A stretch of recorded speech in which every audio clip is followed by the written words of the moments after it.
নমস্কার বন্ধুগণ, audio story বাড়িতে আপনাদের আরও একবার স্বাগত। অনিরুদ্ধ আর গীতাঞ্জলির জীবনের রহস্য দিন দিন আরও ঘনীভূত হচ্ছে। প্রথম পর্বে আমরা দেখেছিলাম তাদের সম্পর্কের এক অদ্ভুত মোড়, কিন্তু এরপর কি? গীতাঞ্জলির এই 15 দিনের রহস্য কি কেবল শুরু মাত্র? আপনারা যারা এই ধারাবাহিকের প্রথম পর্বটি মিস করেছেন তারা ওপরের লিঙ্ক থেকে সেটি আগে শুনে নিন। আর আজকের এই নতুন পর্বটি ভালো লাগলে অবশ্যই একটি লাইক দেবেন এবং আপনার মূল্যবান মতামত আমাদের কমেন্ট করে জানাবেন। চ্যানেলে নতুন হলে সাবস্ক্রাইব করে আমাদের সাথেই থাকুন, কারণ এই রহস্যের প্রতিটি পরত খুলবে একের পর এক পর্বে। চলুন তবে শুরু করা যাক সঙ্গীতা দত্ত রায়ের কাহিনী অবলম্বনে ধারাবাহিকের আজকের পর্ব, ফিরে পাওয়ার সুর, পর্ব 2। এই জয়, আরে এদিকে আয়, সবাই ডিনার করতে যাচ্ছে। সুকন্যার ডাকে জয় সুকন্যার দিকে তাকিয়ে মাথা নেড়ে বলল, এই তো যাচ্ছি। আরে এই যে মিস্টার বসু, এত দেরি করে আসার সময় হলো আপনাদের? অনিন্দবাবুর কথায় জীবনবাবু হেসে বলে উঠলেন, আর বলবেন না মিস্টার দেবরায়, এমন পেশার সাথে যুক্ত আমরা দুজনই যে সময় বার করাটাই মুশকিল। অনিন্দবাবু হেসে বললেন, তাজা বলেছেন, তাজা বলেছেন। জীবনবাবু এদিক ওদিক তাকিয়ে বলে উঠলেন, তা বার্থডে বয় কোথায়? অনিন্দবাবু বলে উঠলেন, এই তো ওইখানে, দাঁড়া দাঁড়া, ডাক ডেকে আনছি। গীতাঞ্জলি জীবনবাবুর কাছে ছুটে এসে বলল, বাবি, মানে এত দেরি করলে তোমরা? জীবনবাবু খোশ মেজাজে বলে উঠলেন, আর বলিস না মামুনি, কাজ পড়ে গেছিল রে। তারপর তোর মানির আবার সাজগুজির জন্য আলাদা করে 1 ঘন্টা টাইম লেগে গেল। হিহি করে হেসে উঠল গীতাঞ্জলি। এরই মধ্যে অনিরুদ্ধ ওখানে উপস্থিত হলো। জীবনবাবুকে দেখে অনিরুদ্ধ বলে উঠল, হ্যালো আঙ্কেল, আমি অনিরুদ্ধ দেবরায়। অনিরুদ্ধর মুখটা দেখে গীতাঞ্জলির হাসি খুশি মুখ আবার ম্লান হয়ে গেল। জীবনবাবু অনিরুদ্ধকে দেখে উচ্ছ্বসিত কণ্ঠে বলল, nice to meet you and happy birthday. তোমার সাথে দেখা করে খুব ভালো লাগে। অনিরুদ্ধ বলল, থ্যাংক ইউ আঙ্কেল। শিলাদেবী বলে উঠলেন, তোমাদের বাড়িতে অনেকবার এসেছি, কিন্তু তোমার সঙ্গে দেখা হয়। আসলে আন্টি, আমার ঘরে থাকাই হয় না। সে তো জানি, তুমি খুব ব্যস্ত মানুষ, সুকন্যার মুখে শুনেছি। হঠাৎ করে গীতাঞ্জলি বলে উঠল, বাপি, আমি আসছি, তোমরা কথা বলো। এই বলেই গীতাঞ্জলি শিলাদেবীর দিকে তাকিয়ে বলল, মানে তুমিও চলো না ভেতরে। শিলাদেবী অনিরুদ্ধর দিকে তাকিয়ে বলল, আমি তাহলে ভেতরে যাচ্ছি। অনিরুদ্ধ হালকা হেসে মাথা নাড়তেই গীতাঞ্জলি শিলাদেবীকে নিয়ে তীর গতিতে ওখান থেকে চলে যায়। এবারে গীতাঞ্জলির এই কর্মকাণ্ডে অনিরুদ্ধ বেশ রেগে যায়। অনিরুদ্ধ মনে মনে বলে উঠল, কি ব্যাপার, মেয়েটা আমাকে ইগনোর করছে কেন? এই কথা ভাবতে ভাবতে গীতাঞ্জলির চলে যাওয়ার দিকে কটমট করে তাকিয়ে রইল অনিরুদ্ধ। এরপর অনিরুদ্ধ এবং জীবন বসু অনেকক্ষণ কথা বলল। এই প্রথম কারোর সাথে কথা বলতে ভালো লাগছে অনিরুদ্ধ, যেখানে কোনো তোষামত নেই। জীবনবাবুর মধ্যেও এত ভালো ডাক্তার হওয়ার বিন্দু মাত্র অহংবোধ নেই। খুব সাবলীলভাবে দুজন ভিন্ন বয়সের ভিন্ন কর্মজীবনের সঙ্গে যুক্ত মানুষ দুটোর একে অপরের সঙ্গ ভালো লাগে। বন্ধুরা, গীতাঞ্জলি আর অনিরুদ্ধর এই পরিস্থিতি কি আপনাদেরও ভাবিয়ে তুলছে? গল্পটি আপনার কেমন লাগছে? আপনার মতামত আমাদের কমেন্ট করে জানান। আপনাদের একটি লাইক আমাদের এই পরিশ্রমকে সার্থক করে তুলবে। আর যারা এখনও সাবস্ক্রাইব করেননি তারা অডিও স্টোরি বাড়ির পরিবারের সদস্য হতে এখনই সাবস্ক্রাইব করে নিন। রহস্যের চট কি ক্রমেই আরও ঘনীভূত হচ্ছে? কি মনে হয় আপনার? আপনাদের ভাবনাগুলো লিখে ফেলুন আমাদের কমেন্ট বক্সে। এই ধারাবাহিকের পরবর্তী পর্বগুলো মিস হতে না চাইলে এখনই চ্যানেলটি সাবস্ক্রাইব করে রাখুন। আর গল্পটি ভালো লাগলে একটি লাইক দিতে ভুলবেন না কিন্তু। গল্পের এই নতুন মোড় আপনাদের কেমন লাগছে? যদি ভালো লেগে থাকে তবে ঝটপট একটি লাইক দিয়ে দিন। আমাদের চ্যানেলের গল্পগুলো ভালো লাগলে সাবস্ক্রাইব করে আমাদের পাশে থাকুন। চলুন ফেরা যাক গল্পের বাকি অংশে। গল্প করতে করতে অনেকখানি সময় পার হয়ে যায়। ওদের গল্পে ছেদ পড়ে শিলাদেবীর ডাকে। শিলাদেবী জীবনবাবুকে উদ্দেশ্য করে বলে উঠলেন, কি গো, হলো তোমাদের? আর কত গল্প করবে? চলো, তোমরা খেতে চলো। এই বলে শিলাদেবী অনিরুদ্ধকে উদ্দেশ্য করে বলল, অনিরুদ্ধ, চলো খেয়ে নেবে, চলো। ওইদিকে সুকন্যা কি করছে দেখবে, চলো। শিলাদেবীর কথা শুনে অনিরুদ্ধ অবাক স্বরে বলল, বনু, সে আবার কি করছে? চলোই না। এই কথা শুনে অনিরুদ্ধরা সকলেই ভিতরে আসে। বিশেষ কিছু অতিথি বাদে আর কেউ নেই। অনিরুদ্ধ গিয়ে দেখে সুকন্যা সহ অন্যান্য বন্ধুরা ধরে ধরে একে অপরকে কেকের ক্রিম লাগিয়ে দিচ্ছে। যারা যারা উপস্থিত গেস্ট ছিল সবার মুখেই ক্রিম লাগানো। এই মুহূর্তে গীতাঞ্জলিকে ভালো করে সুকন্যা ক্রিম লাগাচ্ছে। গীতাঞ্জলির হাজার বারণ সুকন্যা কানই নিচ্ছে না। গীতাঞ্জলিকে ওই রূপে দেখে সবাই হাসছে। অনিরুদ্ধ আর নিজেকে সামলে রাখতে পারে না, সেও অন্যদের মতো হাসতে থাকে। গীতাঞ্জলি তাড়াতাড়ি করে টিস্যু নিয়ে মুখটা মুছতে থাকে। সারা গায়ে ক্রিম লেগে থাকার ফলে গীতাঞ্জলি ওয়াশরুমে যায়। এইদিকে সুকন্যা হাতে করে এক গাদা ক্রিম নিয়ে অনিরুদ্ধর দিকে ছুটে এসে বলল, এই দাদা, আজ তুইও বাদ যাবি না। সুকন্যাকে দেখে অনিরুদ্ধ চমকে উঠে বলল, একদম নয়, একদম নয়, বুনো বুনো। অনিরুদ্ধর আর কিছু বলার আগে সুকন্যা সযত্নে অনিরুদ্ধর মুখে ক্রিম লাগিয়ে দেয়। জোরে জোরে গান বাজার ফলে সুকন্যা চিৎকার করে বলল, আবার বলছি দাদা, হ্যাপি বার্থডে।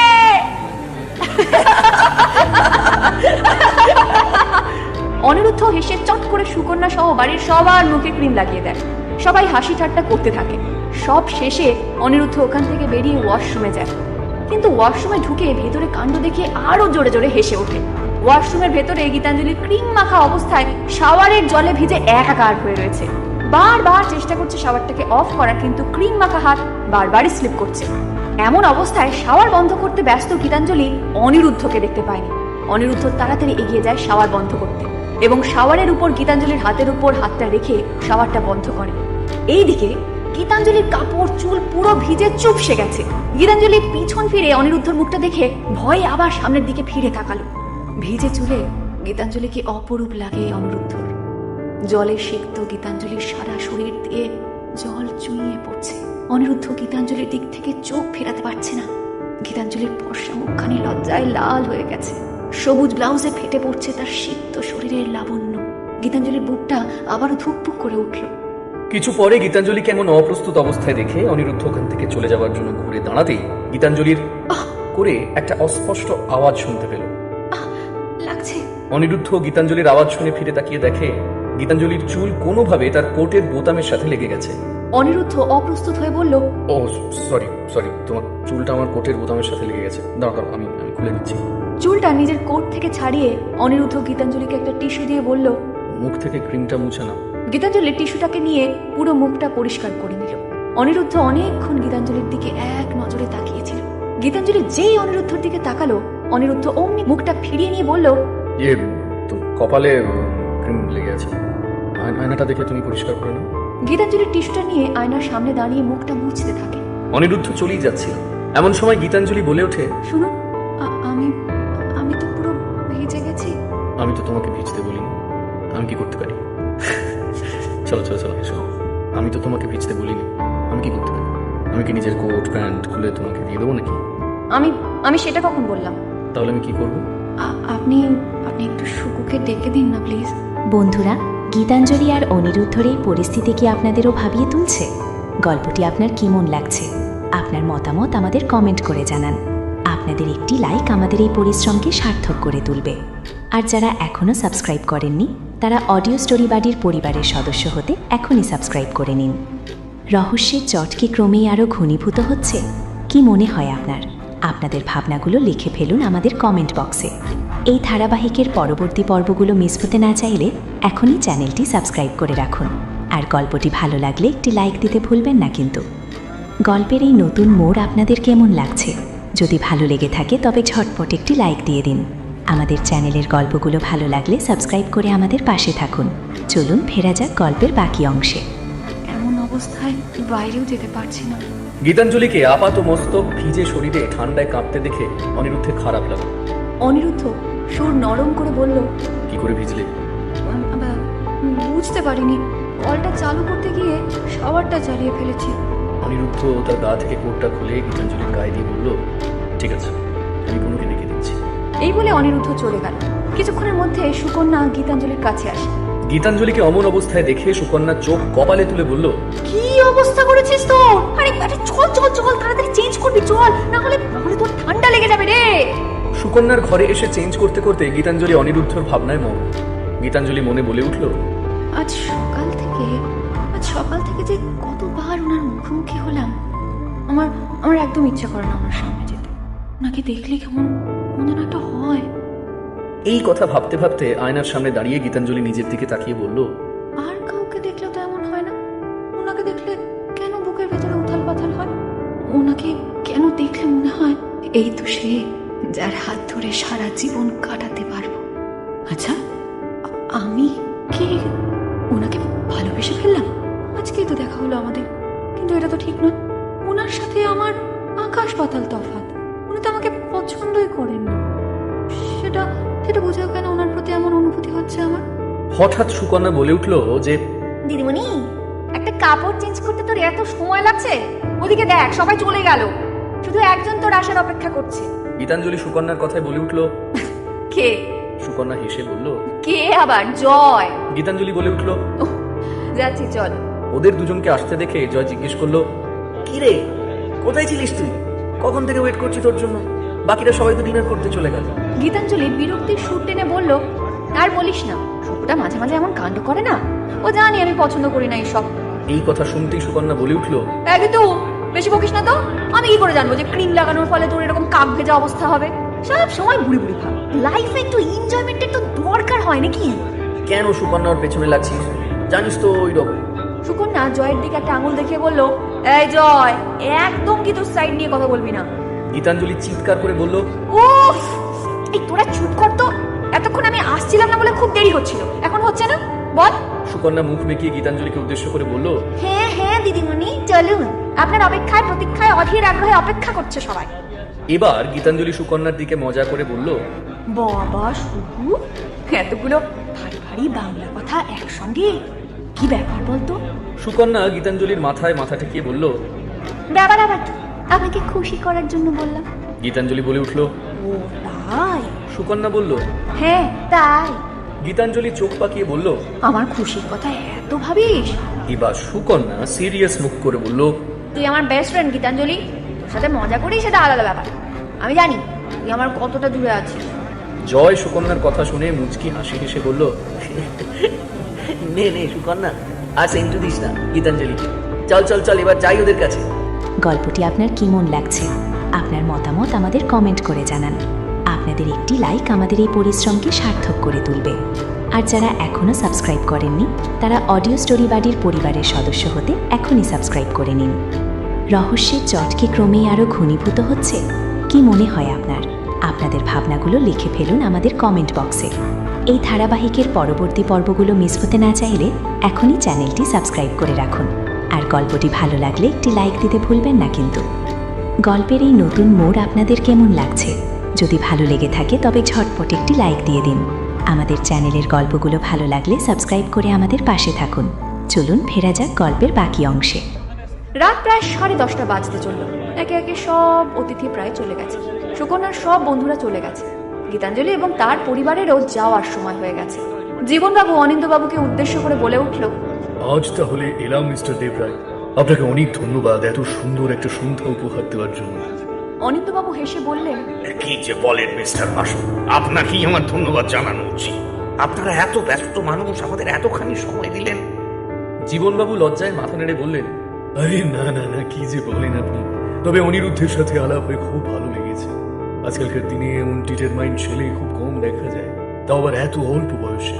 অনিন্দবাবু গর্বিত স্বরে বললেন, তা যা বলেছেন, অনিরুদ্ধ আমার গর্ব। সত্যি ও আমার যোগ্য উত্তরসূরি। এই বলে অনিন্দবাবু জীবনবাবুর উদ্দেশ্যে বলে উঠলেন, আপনার মেয়েও কিন্তু সবার থেকে আলাদা। খুব মিষ্টি একটি মেয়ে, খুব মিশুকে, হাসি খুশি। জীবন বসু হেসে বললেন, গীতাঞ্জলি, গীতাঞ্জলি আমার অহংকার। আমার মেয়ে বলে বলছি না, আজকালকার দিনে এমন মেয়ে সত্যি হয় না। এমন সময় শিলাদেবী এসে বললেন, কি গো, চলো এবার বেরোনো যাক। শিলাদেবী অনিন্দ দেবরায়কে উদ্দেশ্য করে বলল, দাদা, আজ তাহলে আসি। আপনারা আসুন না একদিন আমাদের ওখানে। হ্যাঁ হ্যাঁ, যাবো যাবো, নিশ্চয়ই যাবো। জীবনবাবু বলে উঠলেন, না, এবার মুখে বললে হবে না, সত্যি আসতে হবে। অনিন্দবাবু হেসে বলে উঠলেন, যাবো যাবো, একদিন দেখবেন হুট করে চলে যাবো। শিলাদেবী বলে উঠলেন, তাই আসুন না তাহলে। এই বলে শিলাদেবী জিজ্ঞাসু দৃষ্টিতে এদিক ওদিক তাকিয়ে বলে উঠলেন, আচ্ছা, গীতাঞ্জলি কোথায়? অনিন্দবাবু অঙ্গুলি নির্দেশ করে বললেন, ওই যে ওই দিকে সুকন্যার সাথে গল্প করছে। শিলাদেবী গীতাঞ্জলিকে দেখে বলল, ও ঠিক আছে, আচ্ছা এলাম তাহলে। অনিন্দবাবু হেসে বললেন, ওকে ওকে, গুড বাই। জীবনবাবু হাত নেড়ে বলল, গুড বাই মিস্টার দেবরায়। প্রত্যুত্তরে অনন্তবাবুও বলল, good bye mister Basu. Shiladevi গীতাঞ্জলির দিকে তাকিয়ে বলল, গীতাঞ্জলি, গীতাঞ্জলি চলো। শিলাদেবীর ডাকে গীতাঞ্জলি মাথা নেড়ে বলল, হ্যাঁ হ্যাঁ মানি, যাচ্ছি, তোমরা গাড়িতে ওঠো, আমি ওদেরকে একটু বাই বলে আসছি। শিলাদেবী আচ্ছা বলে বেরিয়ে যান। গীতাঞ্জলি অনিরুদ্ধ ছাড়া দেবরায় বাড়ির সবাইকে বিদায় জানিয়ে অনিন্দবাবু আর শিলাদেবীর সাথে চলে গেল।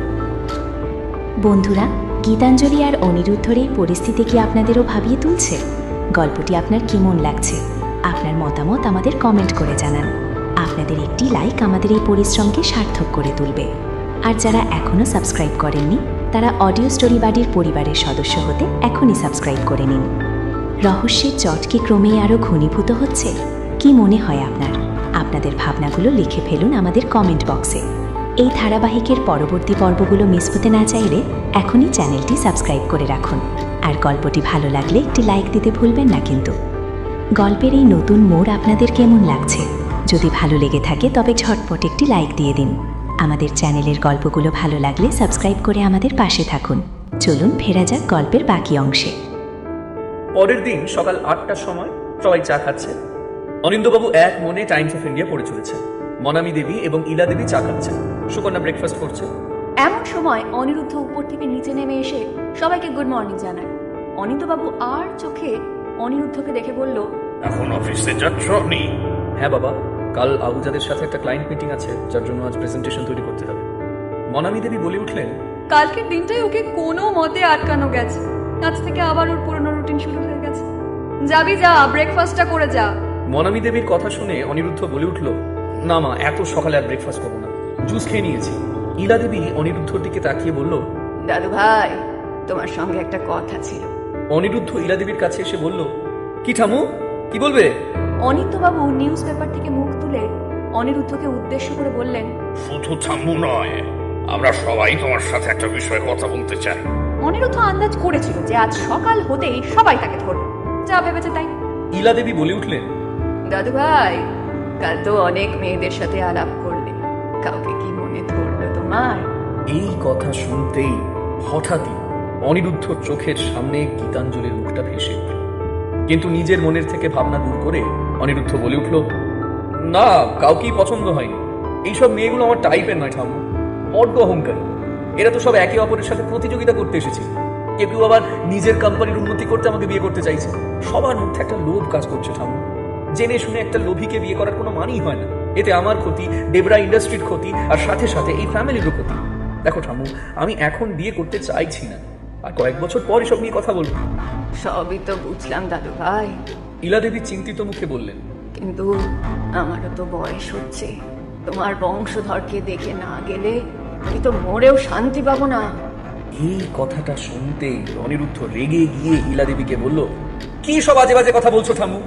যা বলেছি ঠিকই তো বলেছি দাদু ভাই। শোনো শোনো, আমি আর কতদিন বা বাঁচবো বলো? তোমার তো বিয়ে করার কোনো ইচ্ছাই নেই। এই বলে ইলা দেবী অনিন্দবাবুর দিকে তাকিয়ে বললেন, সত্যি বলতে কি খোকা, তোর বন্ধুদের একটা কেউ আমার পছন্দ হয় না, কেউ আমার নাত বউ হওয়ার যোগ্য না। দাদু ভাইয়ের কথাগুলো ঠিক। অনিন্দবাবু ইলা দেবীকে উদ্দেশ্য করে বললেন, দেখো মা, আজকালকার সব মেয়েরাই তো এইরকম। আমাকে তো মেয়ের ফ্যামিলি ব্যাকগ্রাউন্ড দেখতে হবে। শিলিগুড়ি শহরে উচ্চবিত্ত সমাজের সাথে আমাদের ওঠা বসা, আমাদের সাথে মানাতে পারে এমন মেয়েকেই তো ঘরে লক্ষ্মী করে আনতে হবে। ইলা দেবী বিরক্ত মুখে বললেন, ওই সব মেয়েদের দ্বারা আমাদের এই বংশের ঐতিহ্য সংরক্ষণ হবে না বাবু। তুই তুই অন্যত্র দেখ। এই কথা শুনতেই অনিরুদ্ধ আঁতকে উঠে বলে উঠল, এখন নয় ঠাম্মু, পরে দেখা যাবে। আরে দাদু ভাই, তুমি বোঝো না, মেয়ে দেখলেই কি আর বিয়ে হয়ে যায় নাকি? চিন্তা নেই, তোমার জন্য আমরা সবচেয়ে ভালো মেয়েকেই বাঁচবো। মনামি দেবী বলে ওঠেন, দেখ অনি, তোর বাবার শরীর তো ভালো, ঠাম্মুরও তো বয়স হচ্ছে, আর তোরও তো বয়স 30 হলো। এটাই তো বেস্ট টাইম। তোর যখন নিজের পছন্দের কোনো মেয়ে নেই, তাহলে তো আমরা যাকে পছন্দ করব তাকেই তুই বিয়ে করবি। ইলা দেবী অনিরুদ্ধর দিকে আদুরে সুরে বলল, আর আর না করো না ভাই, আমার নজরে কিন্তু একটা মেয়ে আছে যে পরিবারের একদম যোগ্য পাচ্ছে, যে আমার দাদু ভাইয়ের জন্য একদম পারফেক্ট। অনেক দিন ধরে মেয়েটাকে দেখছি, আমাদের পরিবারের সঙ্গে খুব ভালোভাবে মিশে গেছে, সবাই ওকে ভালোবাসে। এই কথা শুনতেই মনামি দেবী ইলা দেবীর দিকে তাকিয়ে বলল, মা, আমরা আমরা ওকে জানি। সুকন্যা বলে ওঠে, ওমো, আমি কিন্তু একটু একটু বুঝতে পেরেছি, আর আমি তোমাকে ফুল সাপোর্ট করছি। অনিরুদ্ধ বিরক্ত হয়ে বলে, কার কথা বলছো তোমরা? অনিন্দবাবু জিজ্ঞেস করলো, কার কথা বলছেন মা?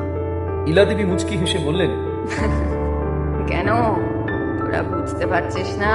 অনিরুদ্ধ অধৈর্য হয়ে বলল, ওফ থামু, তুমি বলবে কি? আমার কিন্তু অফিসে দেরি হয়ে যাচ্ছে। ইলা দেবী আর চুপ থেকে রহস্য না বাড়িয়ে বললেন, মেয়েটা হলো গীতাঞ্জলি। হোয়াট? এই কথাটা শুনতে অনিরুদ্ধ রীতিমতো আঁতকে উঠল। অনিরুদ্ধ মাথা নেড়ে চোয়াল শক্ত করে বলল, অসম্ভব। বাড়ির সবাই একসঙ্গে অনিরুদ্ধর দিকে প্রশ্ন ছুঁড়ে দিয়ে বলল। কেন কেন কেন? অনিরুদ্ধ ভ্রু কুঁচকে বলল, তোমরা পাগল নাকি? ও বুনুর বয়সী একটা মেয়ে, আমার থেকে কত ছোট। তাছাড়া ও ও অন্যরকম একটা মেয়ে, বড্ড সাদা মাটা। অনন্তবাবু অনিরুদ্ধর কথায় কোনো পাত্তা না দিয়ে বলে উঠলেন, তাই তো মা, একেবারের জন্যই তো গীতাঞ্জলির কথাটা মনে হয়নি। খুব খুব ভালো মেয়ে, খুব ভালো মেয়ে। এই বলে অনিতবাবু অনিরুদ্ধর দিকে তাকিয়ে বললেন, ওরে অনি, সাদা মাথা মনটা যে বড্ড খাঁটি হয় রে। এমন মেয়ে সচরাচর দেখতে পাওয়া যায় না। দেখতে ভালো, মিশুখী, সভ্য, ভদ্র, আমাদের ফ্যামিলির সাথে মানানসই। আর কি চাই? একটু শেখেলে সে না হয় একটু মানিয়ে নেওয়া যাবে। মানুষের বাইরেটা দেখে তাকে জাজ করো না, তার ভেতরটা শেখেলে হতে পারে, কিন্তু মনের দিক থেকে সে আধুনিক। এই কথা শুনতেই মনামী দেবী অনিন্দবাবুকে সমর্থন করে বলল, আর অনি, তোর বাবাও তো আমার দাদার বয়সী ছিলেন। এই শুনে ইলা দেবী তার পুত্রবধূ ও পুত্রকে সমর্থন করে বললেন, আর দাদু ভাই, তোমার দাদু আমার কাকার বয়সী ছিলেন। আমরা কি সংসার করিনি? আরে এত তাড়াহুড়ো করছো কেন বলো তো তোমরা? অনিরুদ্ধ ইতস্তত করে বলে উঠল, আমাকে একটু ভাবার জন্য সময় তো দাও। আমি এখন বিয়ের জন্য প্রস্তুত নই। এখন আমার কাজটাই আমার কাছে সব। আমি এখনই আমার মাইন্ড ডিস্ট্র্যাক্ট করতে চাই না। সে কি কথা অনি? মনামী দেবীর কথায় অনিরুদ্ধ এবার কঠিন কণ্ঠে বলল, হ্যাঁ মা, বিয়ে মানেই ঝামেলা। আর এই সব করবো আমার সময় কোথায়? যাই হোক, এখন আমি বেরোচ্ছি, অফিসে লেট হয়ে যাচ্ছে। এইসব নিয়ে আলোচনা পরে করবো। মানে তাহলে গীতাঞ্জলির বাবা মায়ের সাথে কথা বলবো না? না না, এখন না। এই বলে অনিরুদ্ধ তাড়াতাড়ি করে বেরিয়ে যাচ্ছিল। হঠাৎ সুকন্যা বলে উঠল, এই দাদা ভাই, আমাকে একটু ডান্স একাডেমিতে ছেড়ে দিবি? অনিরুদ্ধ বলে উঠল, কেন? অন্য গাড়ি নিয়ে যা। আরে না রে, কোনো ড্রাইভার এখনো আসেনি। ওদের তো 9টায় আসার টাইম, আর আমাকে আজ 9টার মধ্যে একাডেমিতে পৌঁছাতে হবে। তুই না নিয়ে গেলে বাবাকে নিয়ে যেতে হবে। তোর তোর যাওয়ার রাস্তাতেই পড়বে। ওকে, চল। গল্পটি আপনার কেমন লাগছে? আপনার মতামত আমাদের কমেন্ট করে জানান।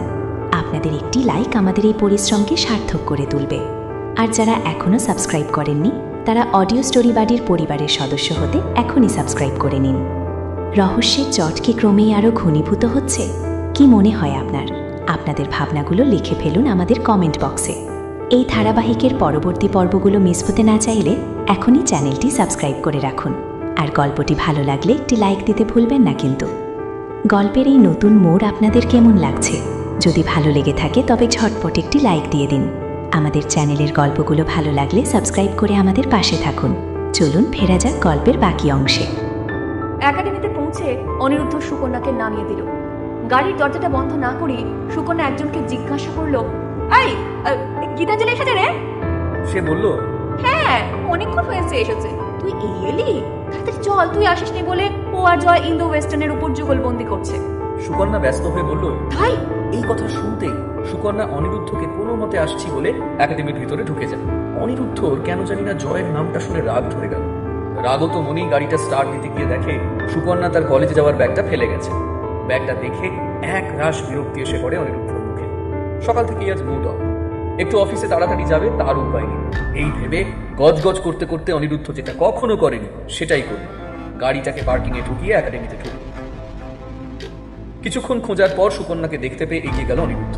ধীর পায়ে ডান্স রুমের ভিতরে ঢুকে দেখলো গীতাঞ্জলি আর জয় মডার্ন ক্লাসিক্যাল মিউজিকের তালে নেচে যাচ্ছে। অসাধারণ তাদের নৃত্যশৈলী। মুগ্ধ হয়ে অনিরুদ্ধ গীতাঞ্জলির নাচ দেখছে, কিন্তু গীতাঞ্জলির শরীরটাকে জয় যতবার স্পর্শ করছিল অনিরুদ্ধর মনে কোথায় একটা খারাপ লাগা কাজ করছিল। অনিরুদ্ধ ওখানে আর থাকতে না পেরে সুকন্যাকে বাইরে রেখে নিয়ে এলো। সুকন্যা ব্যস্ত হয়ে বলল, কি দাদা, তুমি এখানে? অনিরুদ্ধ বিরক্ত হয়ে বলল, কি করবো বল, তোর জন্যই আসতে হলো। আমার জন্য? কেন? কলেজে যাবার জন্য যে ব্যাগটা নিয়ে এসেছিলিস সেটা তো আমার গাড়িতেই ফেলে এসেছিস। ও হ্যাঁ, ও সরি দাদা। এই বলে ব্যাগটা অনিরুদ্ধর কাছ থেকে নেয়। ঠিক আছে, আমি আসছি। যেতে যেতে অনিরুদ্ধ মনে মনে বলল, এখান থেকে যত তাড়াতাড়ি বেরোতে পারি ততই ভালো। গল্পটি আপনার কেমন লাগছে? আপনার মতামত আমাদের কমেন্ট করে জানান। আপনাদের একটি লাইক আমাদের এই পরিশ্রমকে সার্থক করে তুলবে। আর যারা এখনও সাবস্ক্রাইব করেননি তারা অডিও স্টোরি বাড়ির পরিবারের সদস্য হতে এখনই সাবস্ক্রাইব করে নিন। রহস্যের চট কি ক্রমেই আরও ঘনীভূত হচ্ছে? কি মনে হয় আপনার?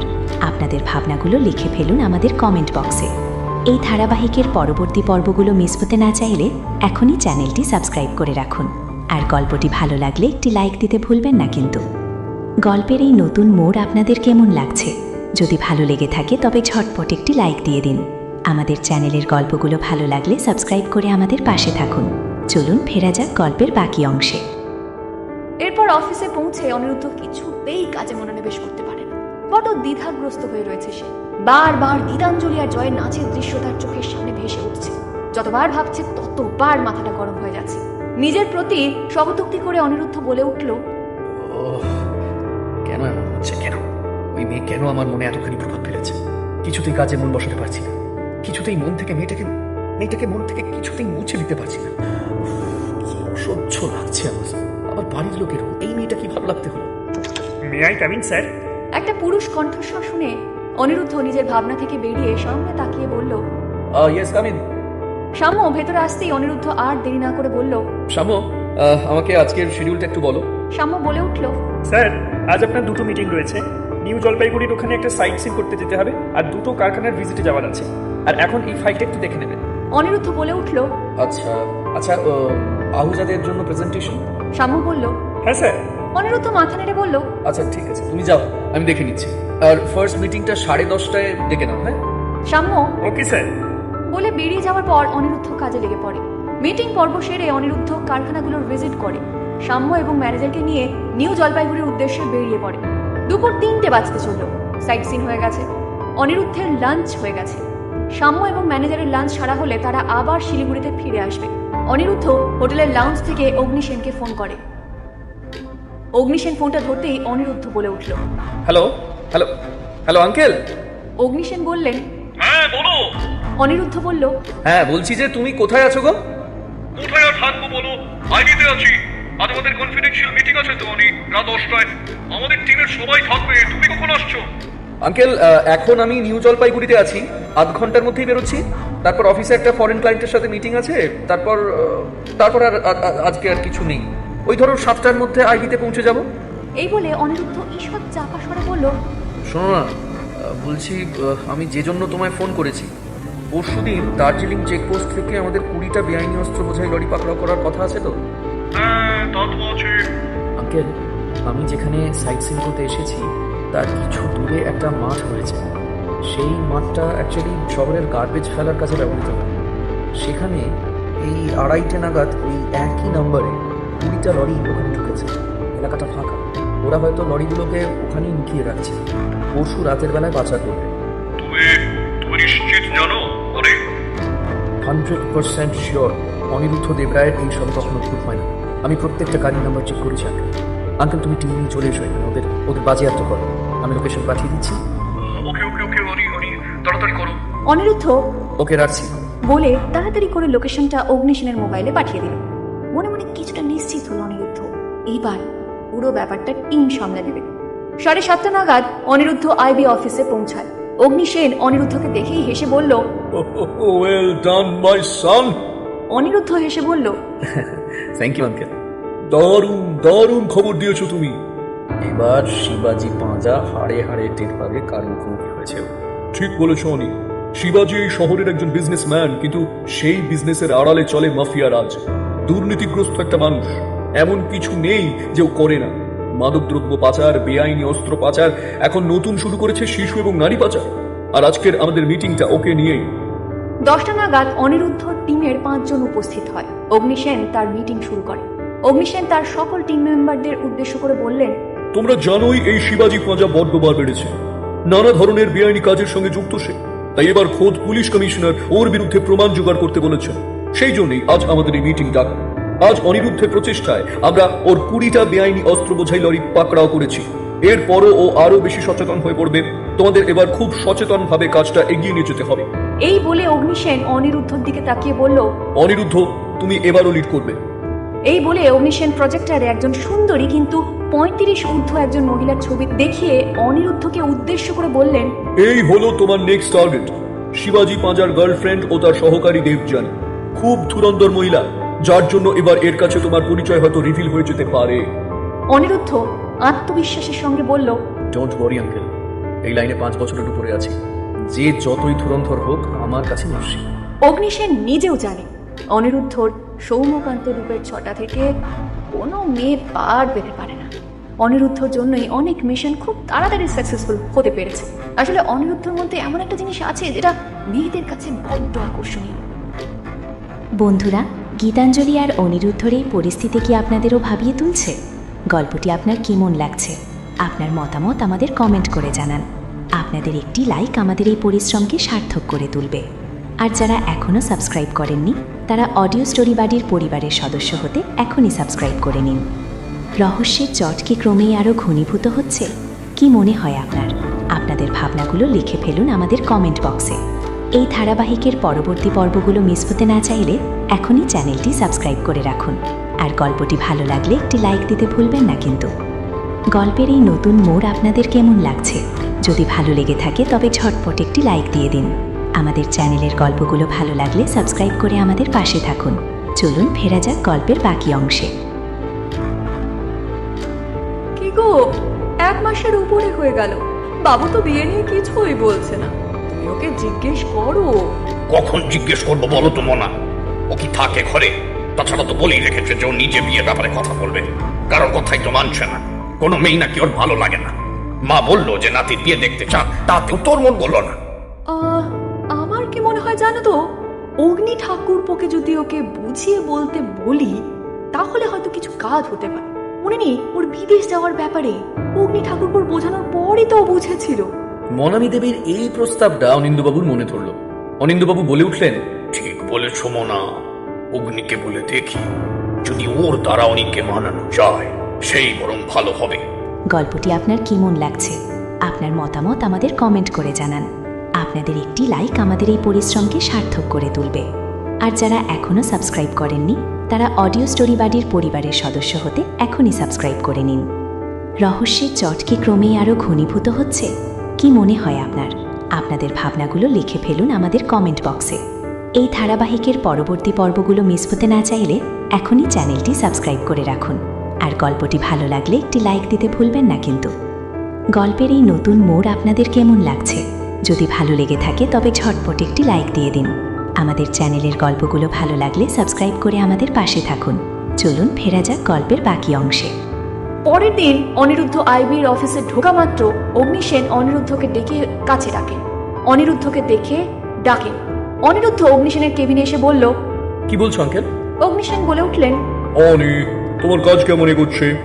অনিরুদ্ধ নিরুৎসাহিত মুখে বলল, কি করে এগোবে আঙ্কেল? দেবযানী নামের মহিলাটি তো এখানে নেই। অগ্নিসেন বলল, কোথায় আছে জানো? যতটুকু জানি শিবাজি পাঁজা আর ও একসঙ্গে সময় কাটাতে কার্শিয়াং গেছে। ঘুরতে গেছে? ওদের কেয়ারটেকার তাই বলেছে। আমি জানি ওরা সব ঘুরতে ফুরতে যায়নি, নতুন কোনো বেআইনি কাজ শুরু করতে গেছে নিশ্চয়ই। তা কবে আসবে তারা? 4-5 দিন পর। ও আচ্ছা, শোনো, তোমার সাথে আমার একটা কথা আছে। হ্যাঁ হ্যাঁ, কি বলো আঙ্কেল? অনিরুদ্ধ উৎসুক দৃষ্টিতে তাকিয়ে বলল, আজ অনিন্দ ফোন করেছিল। হ্যাঁ, কি ব্যাপারে? তোমার বিয়ের ব্যাপারে। বিয়েতে না করছো কেন? ওরা নাকি মেয়েও পছন্দ করে ফেলেছে। প্রায়। অনিরুদ্ধ গম্ভীর মুখে বলল। তোমার কি তাকে পছন্দ নয়? অনিরুদ্ধ কিছুটা ঘাবড়ে বলল, না মানে। অগ্নিসেন কথা ঘুরিয়ে বলল, ও তার মানে পছন্দ, তাই তো? তা মেয়েটাকে দেখেছি আমি, অনিন্দ বলছিল তোমার বার্থডে পার্টিতে নাকি নিমন্ত্রিত ছিল। হ্যাঁ, দেখেছিলে তো। অগ্নিসেনের জিজ্ঞাসায় অনিরুদ্ধ বলল, তুমি নাম জিজ্ঞেস করলে। গীতাঞ্জলি নাম ছিল, একটা সবুজ রঙের শাড়ি পরেছিল।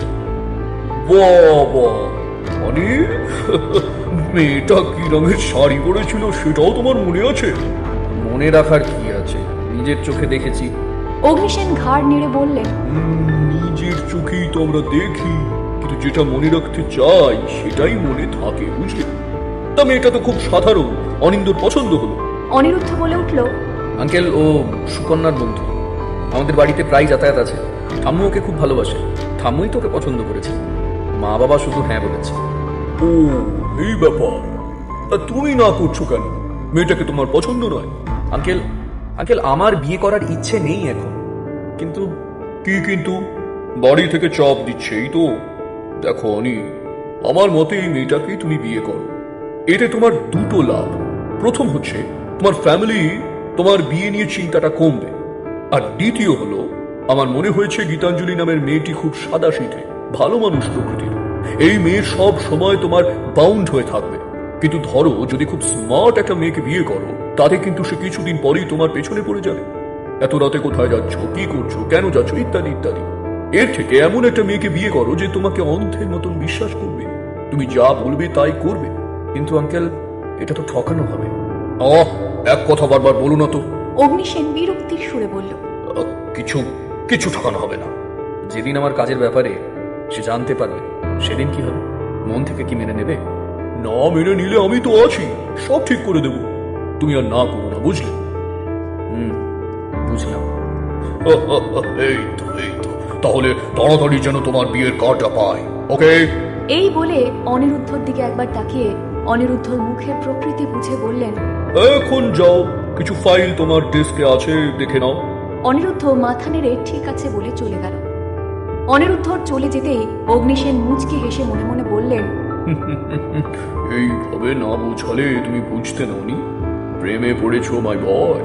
তোমার জন্মদিনের দিনই বুঝতে পেরেছিলাম। তোমার চোখ বারবার তাকে খুঁজছিল। তোমার চোখ বলে যে তুমি তাকে ভালোবাসো। গীতাঞ্জলি, আমি তোমাকে ছোট করতে চাইনি। তুমি খুব সাধারণ, কিন্তু তোমার মধ্যে একটা ক্ষমতা আছে। তা না হলে অনিরুদ্ধের মতন ছেলে তোমার প্রেমে পড়ে? অনিরুদ্ধ হীরের মতন দামি, যার তার কাছে মানায় না। আমার বিশ্বাস তুমি এই হীরেকে সযত্নে রাখতে পারবে। অনিরুদ্ধ যতই মুখে না বলুক, আমি তো অনিরুদ্ধকে জানি, ওর না বলা কথাগুলো বুঝতে পারি। আমি তো একদিন ওর মতন বয়স পার করে এসেছি। আমিও তোমার মতন একজনকে খুব ভালোবাসতাম, কিন্তু আমার ভুলে এসে আমাকে ছেড়ে চলে গেছে।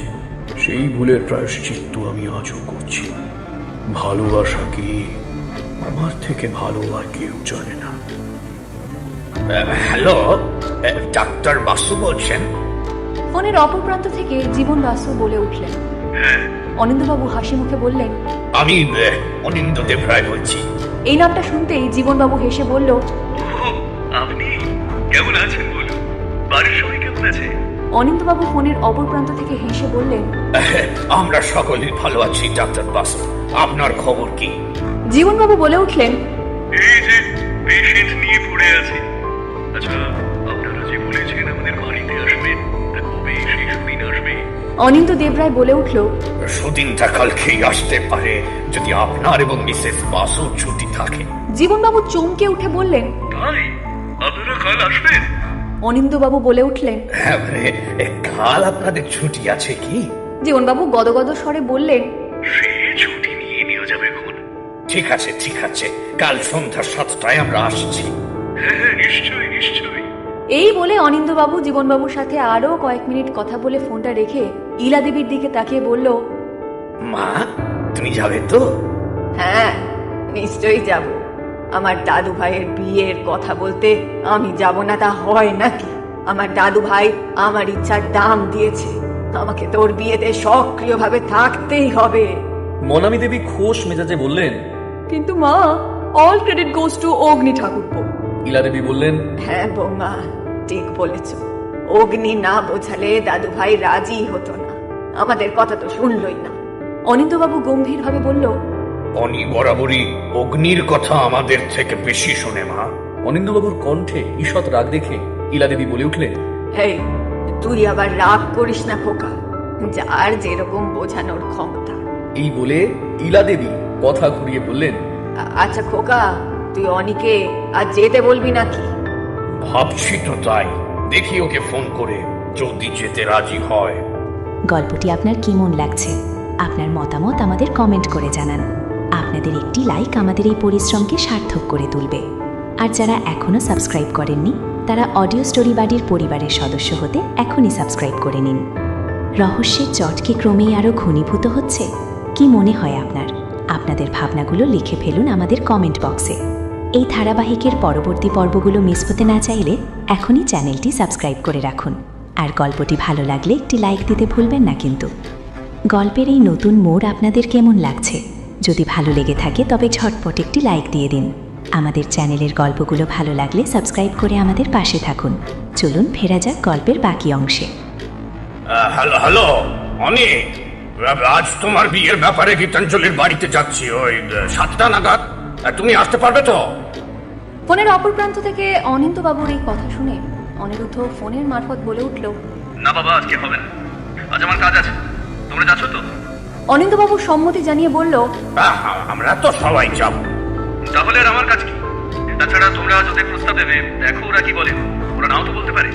অনিন্দ্যবাবু আত্মবিশ্বাসী স্বরে বলে উঠলেন, না, ওরা না বলবে না। কেন না বলবে, না বলো তো? অনিন্দ্যবাবু হেসে বললেন, কারণ তোমার মতন ছেলে এই পুরো শিলিগুড়ি শহরে নেই। কোনো কারণই নেই তোমাকে না বলা। ঠিক আছে, আগে ওদের বাড়িতে যাও, তারপর না হয় দেখা যাবে।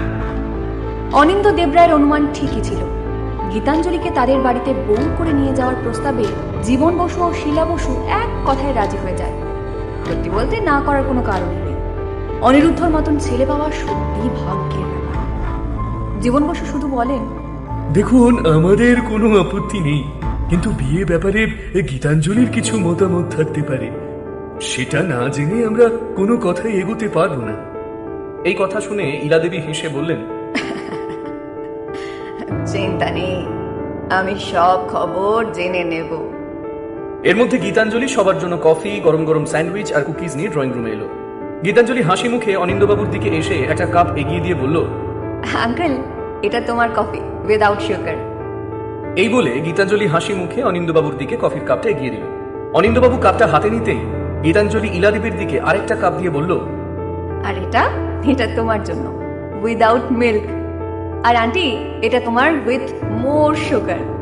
ইলা দেবী এবং মনামী দেবী হাসি মুখে নিজেদের কফির কাপ নিয়ে নিল। সুকন্যা এইসব দেখে চোখ বড় বড় করে বলল, কিন্তু তুই সবার পছন্দ জানিস?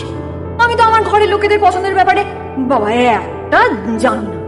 মনামী দেবী বললেন, তাহলে শেখো, তোমাকেও তো যেতে হবে অন্যের বাড়িতে। সুকন্যা অগ্রাহ্য করে বলল, সে যখন যাব তখন শিখে নেবো, এখন এইসব শিখে কাজ নেই। এরপর চা পর্ব মিটে যাওয়ার পর ইলা দেবী বলে উঠলেন, গীতাঞ্জলি, তোমার ঘর কোনটা? গীতাঞ্জলি বলে উঠল, ওই যে ওই দিকে থামো। গীতাঞ্জলি এই বলে সকলকে উদ্দেশ্য করে বলল, চলো না তোমরা আমার ঘরটা দেখে আসবে। অনিন্দ্যবাবু বলে উঠলেন, তোমরা যাও, আমি যাচ্ছি। গল্পটি আপনার কেমন লাগছে? আপনার মতামত আমাদের কমেন্ট করে জানান। আপনাদের একটি লাইক আমাদের এই পরিশ্রমকে সার্থক করে তুলবে। আর যারা এখনও সাবস্ক্রাইব করেননি তারা অডিও স্টোরি বাড়ির পরিবারের সদস্য হতে এখনই সাবস্ক্রাইব করে নিন। রহস্যের চটকে ক্রমেই আরও ঘনীভূত হচ্ছে। কি মনে হয় আপনার? আপনাদের ভাবনাগুলো লিখে ফেলুন আমাদের কমেন্ট বক্সে। এই ধারাবাহিকের পরবর্তী পর্বগুলো মিস হতে না চাইলে এখনই চ্যানেলটি সাবস্ক্রাইব করে রাখুন। আর গল্পটি ভালো লাগলে একটি লাইক দিতে ভুলবেন না কিন্তু। গল্পের এই নতুন মোড় আপনাদের কেমন লাগছে?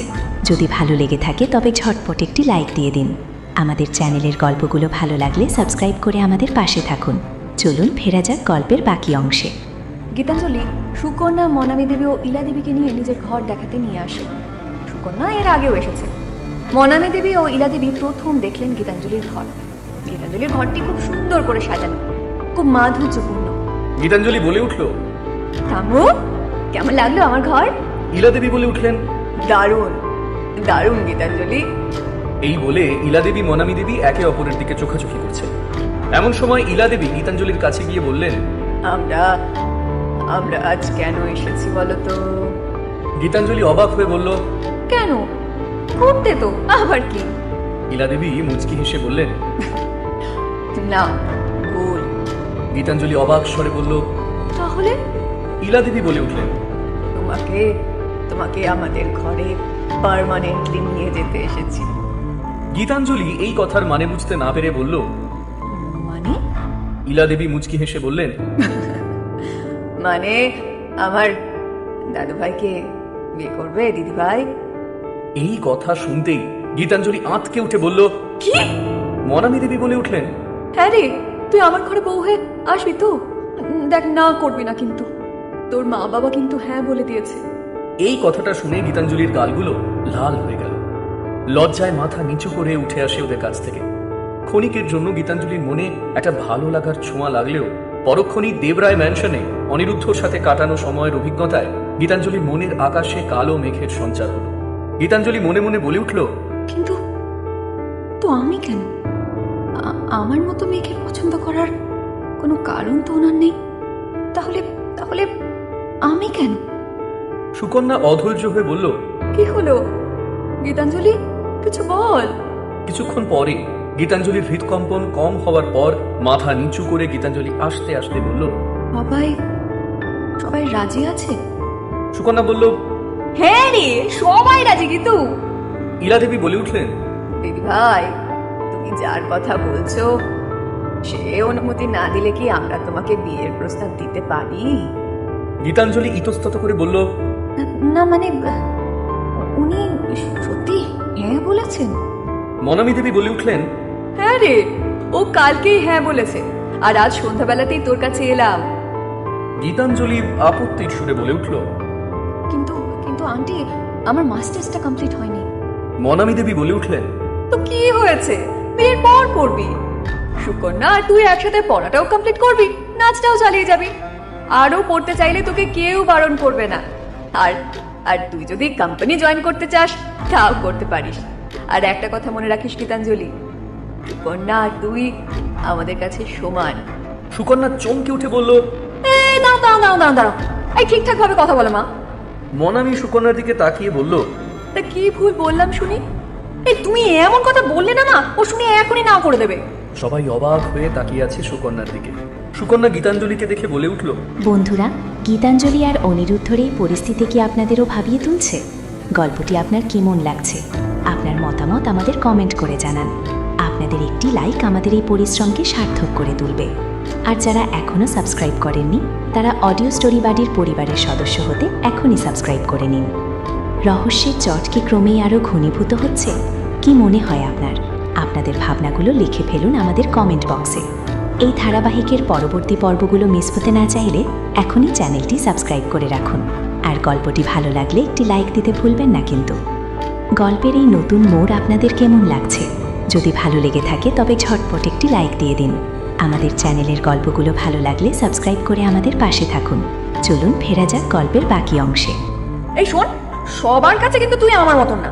মানে তুই কিন্তু এটা ভাবিস না যে দাদাও আমার মতন তোকে দেখবে। গীতাঞ্জলি ধুর করে একটা শব্দ করে মুখটা নিচে নামিয়ে নিল। সুকন্যার এই কথা শুনে ইলা দেবী ও মনামী দেবী দুজনেই হেসে উঠলেন। ইলা দেবী হাসতে হাসতে বললেন, তাহলে তাহলে দিদি ভাই কি ঠিক করলে? গীতাঞ্জলি স্মিত হেসে বলল, সব ঠিক আছে ঠাম্মু, কিন্তু কোথাও একটা। ইলা দেবী গীতাঞ্জলির মনের অবস্থা বুঝতে পেরে বললেন, আচ্ছা আচ্ছা আচ্ছা, বুঝতে পেরেছি। দাদু ভাই সত্যি এই বিয়েতে রাজি কিনা এ নিয়ে ভাবছো তো? গীতাঞ্জলি মাথা নেড়ে বলল, না মানে আমাকে তো উনি ঠিক পছন্দ করেন না, তাহলে উনি কেন রাজি হলেন? ইলা দেবী হেসে গীতাঞ্জলির কাছে এসে গীতাঞ্জলির হাতে হাত রেখে বললেন, আচ্ছা, দাদু ভাই যদি নিজের মুখে বলে যে সে তোমায় বিয়ে করতে চায়, তাহলে তাহলে তুমি বিয়েতে না করবে না তো? গীতাঞ্জলি চমকে উঠে বলল, আমি আমি সেটা বলিনি ঠাম্মু, তোমাদের কথা আমি বিশ্বাস করছি, কিন্তু। ইলা দেবী গীতাঞ্জলিকে থামিয়ে বললেন, এত কিন্তু বলার কিছু নেই দিদি ভাই, তোমাকে আমরা খুব ভালোবাসি। তোমার মতো মেয়ে আমাদের পরিবারের যোগ্য। আমরা আমরা কোনোভাবেই তোমাকে হারাতে চাই না, সযত্নে নিজেদের কাছে রাখতে চাই। আসবি তো দিদি ভাই, আসবি তো আমাদের ঘরে? গীতাঞ্জলি ইলা দেবীর দিকে তাকিয়ে মুচকি হেসে মাথা নেড়ে সম্মতি প্রকাশ করে। গীতাঞ্জলির সম্মতি পেতেই সুকন্যা আনন্দে উচ্ছ্বাসে লাফিয়ে উঠে বলল, yes yes yes yes, Geetu আমাদের বাড়িতে বউ হয়ে আছে, দারুণ মজা হবে। ভাবা যায়, গীতুকে আর গীতু বলা যাবে না, বৌদি বলতে হবে। চলো চলো মা, বাবাকে এই খুশির খবরটা দিয়ে আসি। মনামী দেবীরও আজ আনন্দ ধরে না। মনামী দেবীও আনন্দের সাথে বললেন, হ্যাঁ হ্যাঁ হ্যাঁ, চল চল। ওদের চলে যাওয়ার পর ইলা দেবী হেসে বললেন, দিদি ভাইটা আমার একদম পাগল। এই বলে হঠাৎ করে ইলা দেবী দেওয়ালের একটা ফটোর দিকে তাকিয়ে কৌতূহলের বশবর্তী হয়ে বলে উঠলেন, এই ফটোটা কার? একদম একদম তোমার মতো লাগছে। গীতাঞ্জলি বলে উঠল। ইনি আমার মা। ইলা দেবী ভ্রু কুচকে বললেন, তোমার তোমার মা? তাহলে তাহলে বাইরে উনি কে? উনি উনি আমার মানি। এই বলে গীতাঞ্জলি নিজে ফটোর দিকে তাকিয়ে বলল, আমার যখন 10 বছর বয়স তখন আমার মা আমায় ছেড়ে চলে যান, আর তার প্রায় 2 বছর পর বাপি মানিকে বিয়ে করে আমার দেখভাল করার জন্য। ইলা দেবী বলে উঠলেন, ও সেই জন্যই কি তুমি তোমার মায়ের মতো সাজগোজ করো? হ্যাঁ ঠাম্মু, মাকে আমি খুব মিস করি। তাই তাই মায়ের মতো সাজলে মনে হতো মা আমার কাছেই আছে। ইলা দেবী গীতাঞ্জলির মাথায় হাত বুলিয়ে বললেন, তোমার মতো এত সংবেদনশীল মেয়েকে আমার ঘরে বউ হিসেবে পেয়ে সত্যি নিজেদের ভাগ্যবান মনে হচ্ছে দিদি ভাই। এই কথা শুনে গীতাঞ্জলি বলে উঠল। দূর ঠাম্মু, তুমি যে কি বলো না। লজ্জায় গীতাঞ্জলির ফর্সা মুখটা আরো লাল হয়ে গেল। ইলা দেবী বলে উঠলেন, এত লজ্জা পেলে হবে? কিছু লজ্জা তো বাঁচিয়ে রাখতে হবে নাকি? আমার আমার দাদু ভাইয়ের জন্য। এবার গীতাঞ্জলি লাজুক স্বরে বলে উঠল, কি যে বলছো না ঠাম্মু। এই বলে গীতাঞ্জলি লজ্জায় ওখান থেকে পালিয়ে যায়। সেদিন খুশি মনে দেবরায় পরিবার গীতাঞ্জলিদের বাড়ি থেকে বিদায় নিল। বন্ধুরা, গীতাঞ্জলি আর অনিরুদ্ধর এই পরিস্থিতি কি আপনাদেরও ভাবিয়ে তুলছে? গল্পটি আপনার কেমন লাগছে? আপনার মতামত আমাদের কমেন্ট করে জানান। আপনাদের একটি লাইক আমাদের এই পরিশ্রমকে সার্থক করে তুলবে। আর যারা এখনও সাবস্ক্রাইব করেননি তারা অডিও স্টোরি বাড়ির পরিবারের সদস্য হতে এখনই সাবস্ক্রাইব করে নিন। রহস্যের চট কি ক্রমেই আরও ঘনীভূত হচ্ছে? কি মনে হয় আপনার? আপনাদের ভাবনাগুলো লিখে ফেলুন আমাদের কমেন্ট বক্সে। এই ধারাবাহিকের পরবর্তী পর্বগুলো মিস হতে না চাইলে এখনই চ্যানেলটি সাবস্ক্রাইব করে রাখুন। আর গল্পটি ভালো লাগলে একটি লাইক দিতে ভুলবেন না কিন্তু। গল্পের এই নতুন মোড় আপনাদের কেমন লাগছে? যদি ভালো লেগে থাকে তবে ঝটপট একটি লাইক দিয়ে দিন। আমাদের চ্যানেলের গল্পগুলো ভালো লাগলে সাবস্ক্রাইব করে আমাদের পাশে থাকুন। চলুন ফেরা যাক গল্পের বাকি অংশে। পরের দিন অফিস যাওয়ার সময় ব্রেকফাস্ট টেবিলে অনিরুদ্ধকে অনিন্দবাবু বললেন, অনেক কাল গীতাঞ্জলিদের বাড়িতে গিয়েছিলাম। জানি তো। ওরা হ্যাঁ বলেছে। তাই তোমার মা আমাদের ঘরের পূজারী ব্রাহ্মণকে আসতে বলেছে বিয়ের দিনক্ষণ দেখার জন্য। এখনই? অনিরুদ্ধ জোরে বলে ওঠে। ইলা দেবী বলে উঠলেন, এখন নয়তো কবে দাদু ভাই? ছেলে রাজি আছে, মেয়ে রাজি আছে, দুই পরিবার রাজি, তাহলে দেরি করে কি হবে বলো তো? শুভ কাজ তাড়াতাড়ি করতে হয়, না হলে বাধা আসে। কিন্তু ঠাম্মু, আমার যে কিছু কথা আছে ওর সাথে। কার সাথে কথা আছে তোর? কার সাথে আবার? গীতাঞ্জলির সাথে। দেখো ঠাম্মু, এটা তোমরা সবাই মানতে বাধ্য যে আমি যে অনিয়মিত ঘরে আসি যাই সেটা একটা বাইরের মেয়ে বউ কার, সেটা একটা বাইরের মেয়ে বউ হয়ে মেনে নেবে না। আর তোমরা একদম ভেবো না যে বিয়ের পর আমি পাল্টে যাব। আমার রুটিন যেমন আছে তেমনই থাকবে, কারোর জন্য আমার কিচ্ছু পরিবর্তন হবে না। সেই জন্য যে আমাকে বিয়ে করে এই ঘরে আসছে তাকে তো পুরো সত্যিটা জানানো আমার কর্তব্য। সেই জন্য আমার ওর সাথে দেখা করাটা ভীষণ জরুরি ঠাম্মু। ঠিক আছে, তাহলে কবে যাবে বলো ওদের বাড়িতে? ওদের বাড়িতে যেতে পারবো না। তাহলে তাহলে কোথায় দেখা করবে ওর সাথে দাদু ভাই? আমার আমার অফিসের সামনেই একটা ক্যাফে আছে, সেখানে ওকে আজ সন্ধ্যে 6:30 আসতে বলো। আজকে? হ্যাঁ, কেন? তোমাদের তো তাড়া আছে, ডেট ফাইনাল করতে চলেছো। তাহলে সবটা জানার পর গীতাঞ্জলির মত কি সেটা না জানলে তোমরা এগোবে কি করে? ও তো ঠিকই কথা বলেছে খোকা। ঠিক আছে অনি, তুই অফিসে যা, আমি সবটা ব্যবস্থা করে রাখবো। ঠিক আছে, আমি এলাম তাহলে। কি রে গীতু, আজ এত লেট করে কলেজে এলি?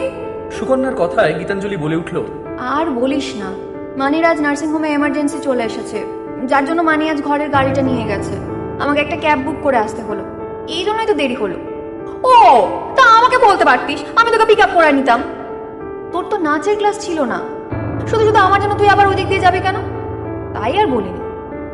এই কথা শুনে সুকন্যা চোখ বড় বড় করে বলল, বাবা, ননদের জন্য এত চিন্তা?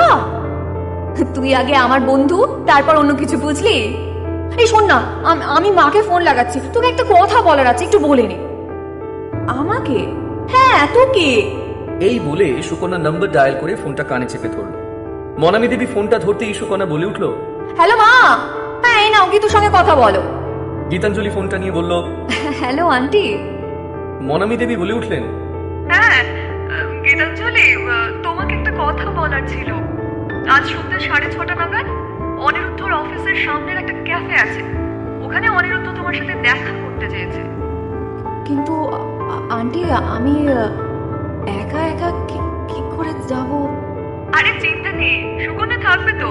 তুমি বরং কলেজ শেষ করে ওর সাথে বাড়িতে চলে এসো, তারপর ওখানে যেও। কিন্তু আন্টি বাড়িতে কিছু না বলে যাওয়াটা কি? গীতাঞ্জলির মুখের কথা কেড়ে নিয়ে মনামী দেবী বললেন, তোর বোকামে, আমি কি জানি না নাকি? তোমার বাবাকে ফোন করে সব জানিয়ে দিয়েছি, তিনি সম্মতি প্রকাশ করেছেন। ও তাহলে ঠিক আছে। ঠিক আছে, তবে চলে এসো। গীতাঞ্জলি আচ্ছা বলে ফোনটা রাখতেই সুকন্যা মুখে ফিচেল হাসি এনে বলল, কি ব্যাপার, আজ কি তবে রাধিকা কৃষ্ণের সঙ্গে দেখা করতে চাচ্ছেন? এই কথা শুনে গীতাঞ্জলি হেসে বলল, যশোদা মায়ের কথায়। দুজনেই হেসে গড়িয়ে পড়ল। কিছুক্ষণ পরে হাসি থামিয়ে গীতাঞ্জলি বলল, চল চল চল, ক্লাসটা করে নি। হ্যাঁ সেই চল চল। 4টের সময় গীতাঞ্জলি দেবরায় ম্যানশনে পৌঁছল। মনামী দেবী গীতাঞ্জলি ও সুকন্যাকে খাবার বেড়ে দিতে দিতে বললেন, সুকন্যা, আজ গীতাঞ্জলিকে বেশ সুন্দর করে সাজিয়ে দিবি। আমি একটা শাড়ি দেবো, ওটা সুন্দর করে পরিয়ে দিবি। গীতাঞ্জলি নিজের শাড়ির দিকে তাকিয়ে বলল, কেন আন্টি, এটা তো ভালোই আছে। কি ভালো আছে? এমন সাদা মেড়মেড়ে শাড়ি পরে কেউ তবু বরের সঙ্গে দেখা করতে যায় নাকি? আমি যেটা বলছি সেটাই করতে হবে, বুঝলে? সুকন্যা বলে উঠল, চিন্তা নেই মা, আমি আছি তো। তুমি জাস্ট আমাকে শাড়িটা দিয়ে দিও, তারপর দেখো গীতাঞ্জলির দিক থেকে দাদা চোখ এড়াতে পারবে না। গীতাঞ্জলির দিকে তাকিয়ে সুকন্যা মিটি মিটি হাসতে লাগলো। বন্ধুরা, গীতাঞ্জলি আর অনিরুদ্ধর এই পরিস্থিতি কি আপনাদেরও ভাবিয়ে তুলছে? গল্পটি আপনার কেমন লাগছে? আপনার মতামত আমাদের কমেন্ট করে জানান। আপনাদের একটি লাইক আমাদের এই পরিশ্রমকে সার্থক করে তুলবে। আর যারা এখনও সাবস্ক্রাইব করেননি, তারা অডিও স্টোরি বাড়ির পরিবারের সদস্য হতে এখনই সাবস্ক্রাইব করে নিন। রহস্যের জট কি ক্রমেই আরও ঘনীভূত হচ্ছে? কি মনে হয় আপনার? আপনাদের ভাবনাগুলো লিখে ফেলুন আমাদের কমেন্ট বক্সে। এই ধারাবাহিকের পরবর্তী পর্বগুলো মিস হতে না চাইলে এখনই চ্যানেলটি সাবস্ক্রাইব করে রাখুন। আর গল্পটি ভালো লাগলে একটি লাইক দিতে ভুলবেন না কিন্তু। গল্পের এই নতুন মোড় আপনাদের কেমন লাগছে? যদি ভালো লেগে থাকে তবে ঝটপট একটি লাইক দিয়ে দিন। আমাদের চ্যানেলের গল্পগুলো ভালো লাগলে সাবস্ক্রাইব করে আমাদের পাশে থাকুন। চলুন ফেরা যাক গল্পের বাকি অংশে। Hello mister Debroy. সামনের দিকে তাকিয়ে অনিরুদ্ধ দেখল হাসি মুখে গীতাঞ্জলি দাঁড়িয়ে আছে। অন্য দিনের তুলনায় গীতাঞ্জলি বেশ সেজে এসেছে। চুলটা উঁচু করে সুন্দর করে বাঁধা, কপালে বড় একখানা টিপ, গলায় সোনার হার আর কানে লম্বা কানের, পরনে একটি গোলাপি রঙের শাড়ি। কিছুক্ষণ গীতাঞ্জলির দিকে তাকিয়ে অনিরুদ্ধ কেমন যেন হারিয়ে যায়। গীতাঞ্জলির ডাকে সম্বিত ফিরে পেয়ে গলা ঝাঁকড়ে এসে বলে ওঠে, গীতাঞ্জলি, তুমি 11 মিনিট লেট। তোমাকে কেউ বলেনি যে আমি লেট লতিফ মানুষ একদম পছন্দ করি না? অনিরুদ্ধর ধমকে গীতাঞ্জলি একটা ঢোক গিলে বলল, না আসলে সুকু দেরি করে দিল, ওর বেরোতে লেট হলো, আর তারপর আবার রাস্তায় খুব জ্যামও ছিল। বনু কোথায়? ও তো বাইরে দাঁড়িয়ে আছে, ওর একটা বন্ধুর সাথে কথা বলছে। বলছি মিস্টার দেবরায়, এবার কি আমি বসতে পারি? হ্যাঁ হ্যাঁ, বসো। বেশ কিছুক্ষণ ওদের মধ্যে কোনো কথাই হলো না। শুধু অনিরুদ্ধ একবার করে গীতাঞ্জলির দিকে গভীর দৃষ্টিতে তাকাচ্ছে আর কিছুক্ষণ পরে মুখ ফিরিয়ে নিচ্ছে। গীতাঞ্জলি মুখ নিচু করে শাড়ির আঁচলটাকে নিয়ে আঙুলে জড়িয়ে এদিক ওদিক করে যাচ্ছে। মনে মনে খুব অস্বস্তি হচ্ছে। ক্যাফের লোকেরা বারবার ওদের দিকে তাকাচ্ছে। গীতাঞ্জলি স্বগতোক্তি করে বলে উঠল, আচ্ছা মানুষ বটে এই লোকটা, নিজেই ডেকে পাঠালেন, এদিকে নিজে কোনো কথাই বলছে। আর ক্যাফের সব লোকগুলো ড্যাব ড্যাব করে দেখে যাচ্ছে। উনিও বা কি দেখছেন আমার দিকে তাকিয়ে, কে জানে। আচ্ছা, আমাকে কি খুব বেমানান লাগছে? ওটা যা সাজানো সাজিয়েছে না, কতবার বললাম এসব না করতে, শুনলই না আমার কথা। উফ, কখন যে ঘরে যাবো আর এসব করবো কে জানে। অনিরুদ্ধ দেখলো গীতাঞ্জলি খুব বেশি আনইজি ফিল করছে। খুব সেজেছে কিন্তু সুন্দর লাগছে, চোখ ফেরানোই যাচ্ছে না। অনিরুদ্ধ মনে মনে বলল, খারাপ লাগছে এই মেয়েটাকে নিজের জীবনের সাথে যুক্ত করতে। আমার জীবনটা তো সাধারণ মানুষের মতো নয়। সংসার, ধর্ম এগুলো আমার জন্য, কিন্তু সবার ইচ্ছে শুনে আর অগ্নি আঙ্কেলের যুক্তি অনুসারে আমার নিজের মনে হচ্ছে গীতাঞ্জলির মতো মেয়ে আমার কাজে কখনো বাধা হবে না। এমন একটা মেয়ে বেস্ট হবে দেবরায় পরিবারের জন্য, যে আমার থেকে বেশি পরিবারের ক্লোজ। তাহলে আমার অ্যাবসেন্সেও আমার পরিবারের সঙ্গে মিলেমিশে থাকতে পারে। সত্যি কথা বলতে কি, আমি মনে মনে ওর প্রতি একটা আকর্ষণ বোধ করি। ভেবেছিলাম বেশ কিছু কথা আজ ওকে প্রথম থেকেই বুঝিয়ে দেবো, কিন্তু এখন কোথা থেকে যে কথা শুরু করবো আমি বুঝতেই পারছি না। ওয়েটারের আওয়াজ শুনে অনিরুদ্ধ আর গীতাঞ্জলি দুজনেই ভাবনা থেকে বেরিয়ে এলো। স্যার, অর্ডারটা। অনিরুদ্ধ গীতাঞ্জলির দিকে তাকিয়ে জিজ্ঞেস করলো, কি খাবে? কিছু না, কেন? এমনি। চা, কফি কিছু খাবে? আমি আমি ওসব খাই না। কিছু তো একটা খেতে হবে, এমনি এমনি তো আর এখানে বসে কথা বলা যাবে না। আপনি খান না।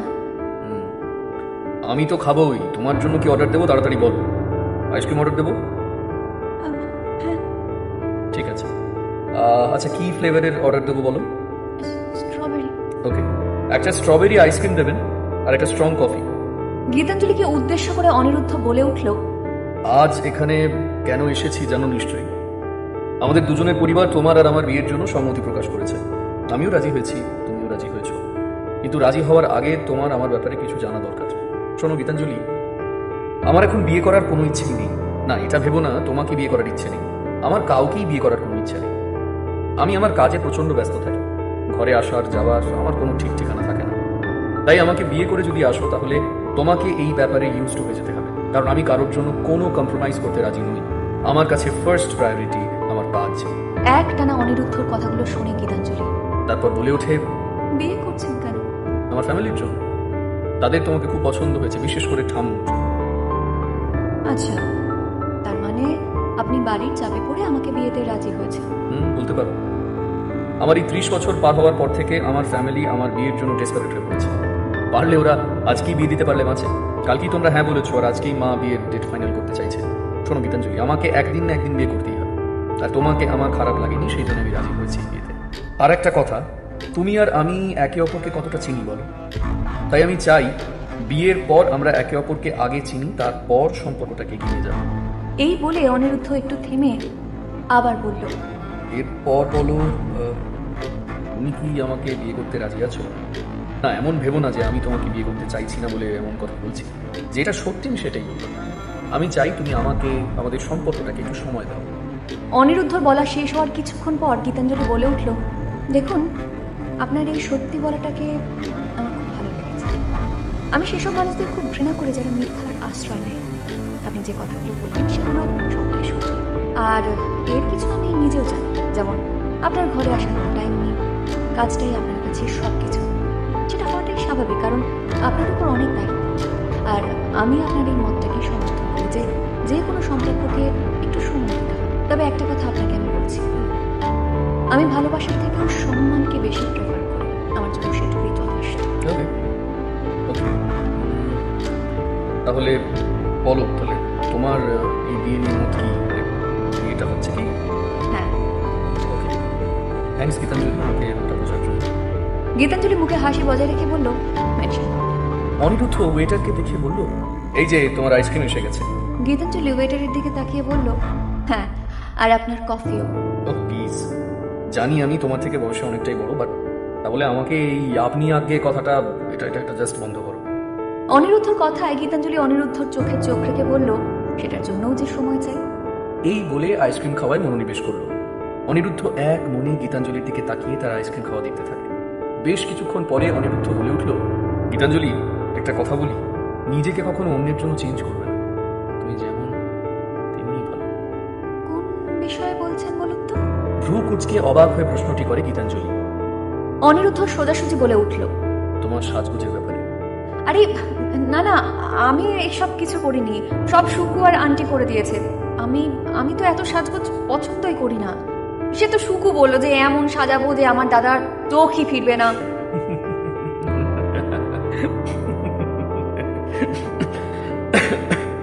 এই কথাটা শুনেই অনিরুদ্ধ হেসে ওঠে।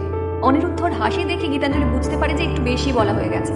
কথাটা বলে গীতাঞ্জলি লজ্জায় মাথাটা নিচু করে আবার আইসক্রিম খেতে থাকে। ক্যাফে থেকে বেরিয়ে অনিরুদ্ধ গীতাঞ্জলির দিকে বলল, ওকে বাই, আমি তাহলে এগোচ্ছি, তুমি বনুর সাথে চলে যাও। হ্যাঁ ঠিক আছে। আপনি জানেন। গল্পটি আপনার কেমন লাগছে আপনার মতামত আমাদের কমেন্ট করে জানান। আপনাদের একটি লাইক আমাদের এই পরিশ্রমকে সার্থক করে তুলবে। আর যারা এখনও সাবস্ক্রাইব করেননি তারা অডিও স্টোরি বাড়ির পরিবারের সদস্য হতে এখনই সাবস্ক্রাইব করে নিন। রহস্যের চটকে ক্রমেই আরও ঘনীভূত হচ্ছে। কি মনে হয় আপনার? আপনাদের ভাবনাগুলো লিখে ফেলুন আমাদের কমেন্ট বক্সে। এই ধারাবাহিকের পরবর্তী পর্বগুলো মিস হতে না চাইলে এখনই চ্যানেলটি সাবস্ক্রাইব করে রাখুন। আর গল্পটি ভালো লাগলে একটি লাইক দিতে ভুলবেন না কিন্তু। গল্পের এই নতুন মোড় আপনাদের কেমন লাগছে? যদি ভালো লেগে থাকে তবে ঝটপট একটি লাইক দিয়ে দিন। আমাদের চ্যানেলের গল্পগুলো ভালো লাগলে সাবস্ক্রাইব করে আমাদের পাশে থাকুন। চলুন ফেরা যাক গল্পের বাকি অংশে। অনিরুদ্ধ ওকে বলে চলে যাওয়ার পর গীতাঞ্জলি সুকন্যাকে ফোন করে, কিন্তু কিছুতেই সুকন্যার ফোনে নেটওয়ার্ক পায় না। প্রায় আধ ঘন্টা ধরে চেষ্টা করার পর সুকন্যার ফোনটা পায়। সুকন্যা ফোনটা ধরতেই গীতাঞ্জলি বলে ওঠে, আরে কোথায় তুই শুকু? সুকন্যা ফোনের ওপ্রান্ত থেকে বলে উঠল, আরে আমি একটা বন্ধুর বাড়িতে এসেছি, কেন কি হয়েছে? গীতাঞ্জলি বলে উঠল, কেন কি ফিরবো তো এখন? সুকন্যা বলে উঠল, এখনই তুমি কথা বলে হয়ে গেল? এত তাড়াতাড়ি? হ্যাঁ হয়ে গেছে, আর উনি চলেও গেছে। আচ্ছা আচ্ছা আচ্ছা, দাঁড়া আমি বেরোচ্ছি। আরে আমি সৌগতদের বাড়িতে এসেছি, তুই কোথায় আছিস কিন্তু? আমি তো এই ক্যাফের সামনেই আছি, কিন্তু তুই তো অনেক দূরে আছিস সুকন্যা। কি করে জানো যে দাদা আর তোর এত তাড়াতাড়ি কথা শেষ হয়ে যাবে? ভেবেছিলাম দাদাই হয়তো তোকে ছেড়ে যাবে। ঠিক আছে, একটা কাজ কর সুকু, আমি ট্যাক্সি বুক করে চলে যাচ্ছি। আরে না না না না না, আমি যাচ্ছি। না তুই শোন না আমার কথা। আমি যাচ্ছি কিন্তু তুই ফোনটা রাখ। সুকন্যার ফোন রাখার পর গীতাঞ্জলি এদিক ওদিক তাকালো।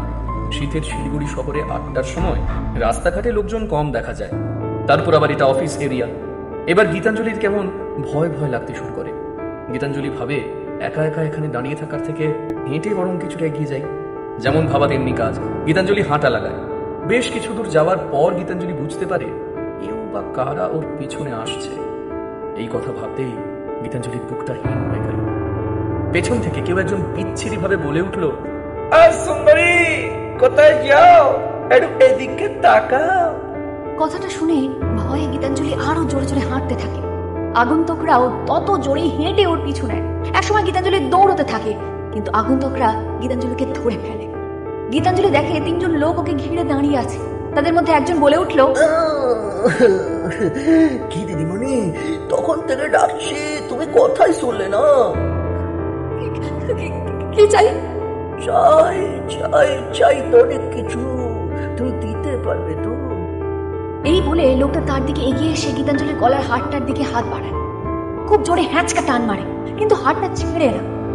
ভালোই ভালোই যা আছে খুলে দে, না হলে তোকে মেরে তোর সর্বস্ব লুট করে নেবো। তার আগে একটু ফুর্তিও করে নেবো। বিচ্ছিরি ভাবে আগন্তুকরা হাসতে থাকে।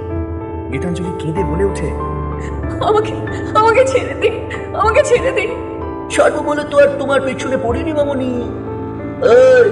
এই তোর এই মালটাকে তোল, আজ অনেকদিন পর একটা খসা মাল পেয়েছি। গীতাঞ্জলি চিৎকার করতে চাইলে একজন ওর মুখটা চেপে ধরে এবং শাড়ির আঁচল ধরে টান দেয়। গীতাঞ্জলির বুক থেকে আঁচল খসে পড়ে। লজ্জায় গীতাঞ্জলি 2 হাত দিয়ে সম্মান রক্ষাতে বুকের সামনেটা চেপে ধরে, কিন্তু নিরস্ত্র হয়।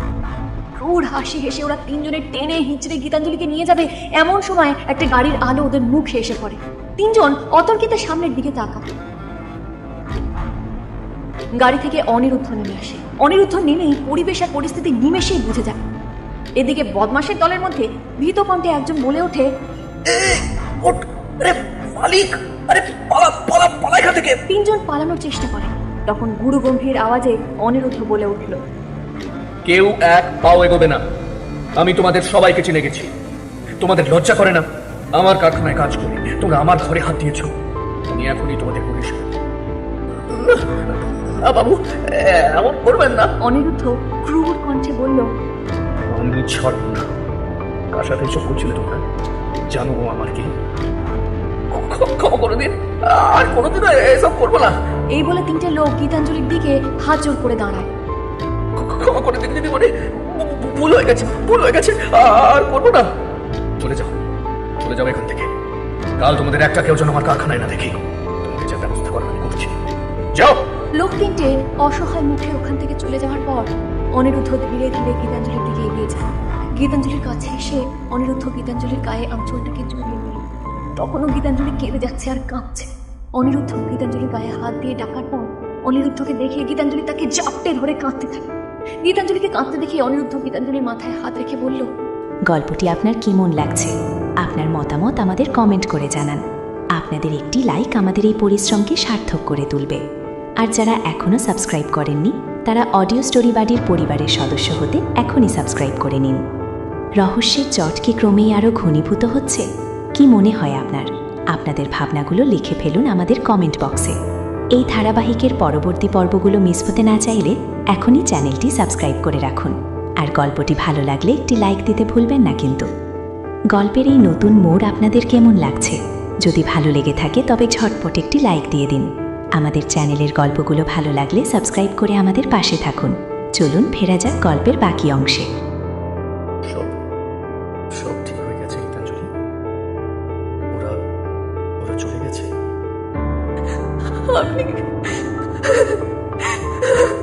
আপনি না আসলে ওরা আমাকে মেরে ফেলতো।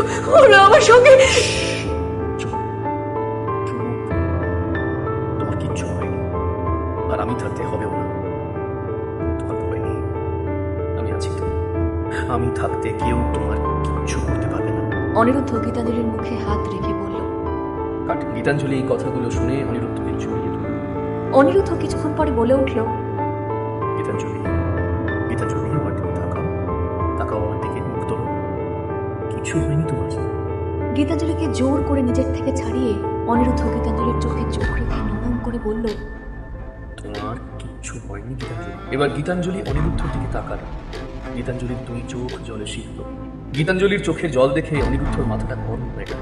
অনিরুদ্ধ মনে মনে বলে উঠল, ছাড়বো না, একটাকেও ছাড়বো না, সবটাকে ছেড়ে ঢোকাবই। অনিরুদ্ধ গীতাঞ্জলির দিকে তাকিয়ে গীতাঞ্জলির দুটো চোখ মুছে দিল। এইভাবে ওরা একে অপরের দিকে তাকিয়ে রইল। কিছুক্ষণ পর অনিরুদ্ধ গীতাঞ্জলিকে জিজ্ঞেস করল, তোমার সাথে তো কোন ছিল, ও কোথায়? ওর বন্ধুর বাড়িতে গেছে। ভেবেছিল আমার দেরি হবে, কিন্তু আমি যখন ফোন করলাম তখন ও ওখান থেকে বেরিয়ে যায়। তাহলে তুমি এখানে কি করে এলে? আমি ভাবলাম দাঁড়িয়ে কি লাভ, তার চেয়ে বরং একটু হেঁটে এগিয়ে যাই। হেঁটে আসতে গিয়ে এইসব হয়ে গেল। অনিরুদ্ধ শব্দটা শুনে পকেট থেকে ফোনটা বার করে সুকন্যাকে ফোন লাগালো। হ্যালো, হ্যালো বনু, কত দূর? আরে এই তো দাদা ভাই, আজ 15 মিনিট। শোন শোন শোন শোন, তুই একটা কাজ কর, গাড়ি ঘুরিয়ে চলে যা। আমি গীতাঞ্জলিকে ওর ঘরে পৌঁছে দিচ্ছি। তুই ওখানে কি করে? কিন্তু তো বললো তুই ওখানে নেই। ঘরে যা, পরে সব বলছি। আচ্ছা ঠিক আছে। ফোনটা রেখে অনিরুদ্ধ গীতাঞ্জলিকে বলে, চলো তোমাকে ঘরে ছেড়ে দিই। গীতাঞ্জলি অনিরুদ্ধর দিকে তাকিয়ে ইতস্তত করে বলল, আপনি? কি হলো? হ্যাঁ আমি তো। কি হয়েছে? তোমাকে ঘরে ছাড়তে পারবো না, নাকি তোমাকে একা ছেড়েই চলে যাবো? না না, সেটা বলিনি। আসলে সুকু তো আসছে। আপনি কেন শুধু শুধু টাইম ওয়েস্ট করছেন? আপনি চলে যান। কি বলছো বলো তো? তোমাকে এইখানে এইভাবে ছেড়ে দিয়ে আমি চলে যাব? পাগল নাকি? তোমার সাহস তো মন্দ নয়। অনিরুদ্ধ গলাটা গম্ভীর করে বলে উঠল। চলো তাড়াতাড়ি ওঠো। অনিরুদ্ধর কথার জোরে গীতাঞ্জলি অনিরুদ্ধর গাড়িতে গিয়ে বসে। গাড়ি চালাতে চালাতে অনিরুদ্ধ বলে উঠল, গীতাঞ্জলি, আই এম সরি। কেন? আমি যদি তখন ক্যাফে থেকে বেরিয়ে তোমাকে একা ছেড়ে না যেতাম, তাহলে হয়তো তোমার এত বাজে অভিজ্ঞতা হতো না। আপনি ছেড়ে গেছিলেন ঠিক কথা, কিন্তু না এলে আমার সব শেষ হয়ে যেত। সেজন্য আপনি প্লিজ সরি বলবেন না, বরং আপনাকে আমার থ্যাঙ্কস জানানো উচিত। এমন সময় অনিরুদ্ধর ফোনটা বেজে উঠল। ফোনের স্ক্রিনে অগ্নিশালের নামটা দেখে অনিরুদ্ধ ফোনটা রিসিভ করে বলল, হ্যালো, হ্যাঁ আঙ্কেল বলো। ফোনের অপর প্রান্ত থেকে অগ্নিশান বলে উঠলেন, কখন আসছো ওরে?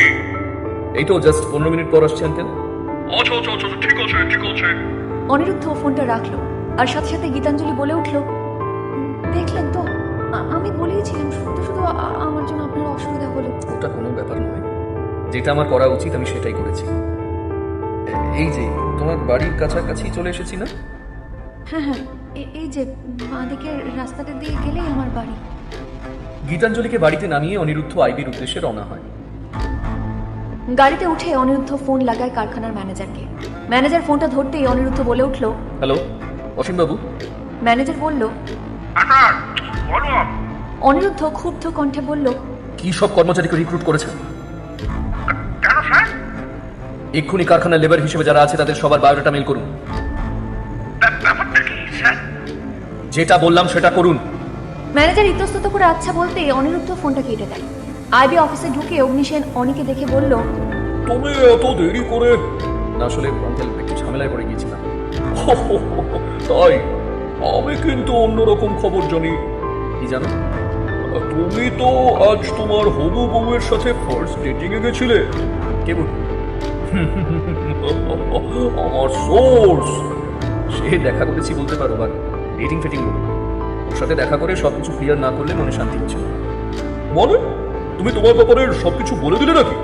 তোমার এই আইবির জয়েনের কথা? আরে না না আঙ্কেল, ওইসব কোনো কথা বলিনি। শুধু বলেছি আমাদের রিলেশনটাকে একটু সময় দিতে। তবে আঙ্কেল ঠিক কথাই বলেছে, এটাই নো স্যার। আমার চোখ কখনো ভুল করে না অনেক। আচ্ছা আঙ্কেল, এসব ছাড়ো, কাজের কথায় আসা যায়। এই 5 জনকে একটু দেখে নাও। এরা হলো শিবাজি পাঁজার মেন সাগরেদ। আমি লোক লাগিয়ে দিয়েছি এদের পেছনে। কয়দিনের মধ্যে এদের মুভমেন্ট সম্পর্কে জানা যাবে। আর এই এই এই 2 মহিলাকে দেখো। একজন তো দেবযানী, বুঝতেই পারছো, ভালো করেন নেই, কিন্তু অর্থের অভাবে যা হয় বাজে লাইন এসে পড়ে। শিবাজি পাঁজার সঙ্গেই থাকে, কিন্তু ওদের বাড়ির চাকর বাকরদের কাছ থেকে জেনেছি রিসেন্টলি ওদের মধ্যে কোনো ব্যাপার নিয়ে ঝামেলা হচ্ছে। সেই কারণটা হলো এই মেয়েটা। কথাটা বলে অনিরুদ্ধ অগ্নিসেনের দিকে ফটোটা এগিয়ে দিল। অনিরুদ্ধ ফটোর দিকে নির্দেশ করে বলল, এই মেয়েটা আগে একটা বারে নাচতো, সেখান থেকেই অনেক মেয়ে পাচার করেছিল এবং এই অপরাধে পুলিশ তাকে ধরেও ছিল, কিন্তু 2 বছর পরেই ছাড়া পেয়ে যায়। তারপর মেয়েটি শিবাজি পাঁজার বারে ডান্সার হিসেবে জয়েন করে, এখন খুব বড় এসকর্ট হিসেবে বলছে। যতটুকু সোর্সের মাধ্যমে জানতে পেরেছি আঙ্কেল, এই মেয়েটাকে শিবাজি পাঁজা নিজের পাওয়ার লাগিয়ে ছাড়া, এবং তার কিছুদিন পর শিবাজি পাঁজার বারে তাকে দেখা যায়। আর এখন ওই বারের আড়ালে রমিয়ে দেহ ব্যবসা চলছে, আর এই মেয়েটা ওদের লিড। অগ্নিসেন টেবিল চাপড়ে বলল, আচ্ছা, এই জন্য শিবাজি পাঁজা এই মেয়েটির মাধ্যমে নারী ও শিশু পাচার করছে। হ্যাঁ, আর এই মেয়েটা আজকে আমার রাতের টার্গেট। কারণ দেবযানী তো নেই, ওর আসতে এখনো দেরি আছে। তার আগে এর পেট থেকে কি কি বের করতে পারি সেটা দেখি। কি নাম এর? লিন্ডা। আচ্ছা, মেয়েটা দেবযানীর থেকেও দুরন্ত, খুব অল্প বয়সে এই লাইনে নেমেছে। আজ কোথায় দেখা করবে তোমরা? 10টা নাগাদ ওর বাড়ি যাবে, আর তারপর ওকে আমার ডেরা রয়্যাল হোটেলে নিয়ে যাবো, যেখানে অনেক মেয়ে কনফেস করেছে তাদের অপরাধ। সে তো ঠিক আছে, তবে অডিও অ্যান্ড ভিডিও প্রুফ যেন ঠিক মতন পায়। ডোন্ট ওয়ারি আঙ্কেল, প্রত্যেকবারের মতো এইবারও অপরাধীকে আমরা খুব সহজেই শাস্তি দেবো। বেস্ট অফ লাক অনেক। এই মিশনটা আমাদের জন্য খুব ইম্পর্ট্যান্ট। শিবাজি পাঁজার বিরুদ্ধে আমাদের একটা তাগড়া প্রমাণ জোগাড় করতে হবে। চিন্তা করো না, নারী সঙ্গ যে কোনো পুরুষের দুর্বলতার জায়গা। তার উপর যদি এই সঙ্গ একাধিক নারীকে নিয়ে হয়, তাহলে আমাদের কাছে এটাই মোক্ষম সুযোগ। তার উপর মেন মাথাটা যখন শহর থেকে দূরে আছে, তখন এই সময়টা আমাদের কাজে লাগাতে হবে। এই বলে অনিরুদ্ধ অগ্নিসেনের দিকে তাকিয়ে বলল, ওকে আঙ্কেল, আমি তাহলে বেরোচ্ছি। আচ্ছা আচ্ছা, ঠিক আছে, যাও যাও যাও। এই কথা শুনতেই অনিরুদ্ধ অগ্নিসেনের কেবিন থেকে বেরিয়ে পড়ল। গল্পটি আপনার কেমন লাগছে? আপনার মতামত আমাদের কমেন্ট করে জানান। আপনাদের একটি লাইক আমাদের এই পরিশ্রমকে সার্থক করে তুলবে। আর যারা এখনও সাবস্ক্রাইব করেননি, তারা অডিও স্টোরি বাড়ির পরিবারের সদস্য হতে এখনই সাবস্ক্রাইব করে নিন। রহস্যের জট কি ক্রমেই আরও ঘনীভূত হচ্ছে? কি মনে হয় আপনার? আপনাদের ভাবনাগুলো লিখে ফেলুন আমাদের কমেন্ট বক্সে। এই ধারাবাহিকের পরবর্তী পর্বগুলো মিস হতে না চাইলে এখনই চ্যানেলটি সাবস্ক্রাইব করে রাখুন। আর গল্পটি ভালো লাগলে একটি লাইক দিতে ভুলবেন না কিন্তু। গল্পের এই নতুন মোড় আপনাদের কেমন লাগছে? যদি ভালো লেগে থাকে তবে ঝটপট একটি লাইক দিয়ে দিন। আমাদের চ্যানেলের গল্পগুলো ভালো লাগলে সাবস্ক্রাইব করে আমাদের পাশে থাকুন। চলুন ফেরা যাক গল্পের বাকি অংশে। ম্যাডাম, বারে আজ একজন বড় বাবু এসেছে গো, দেখেছ? লিন্ডা কৌতূহলী হয়ে বলল, কোথায় রে?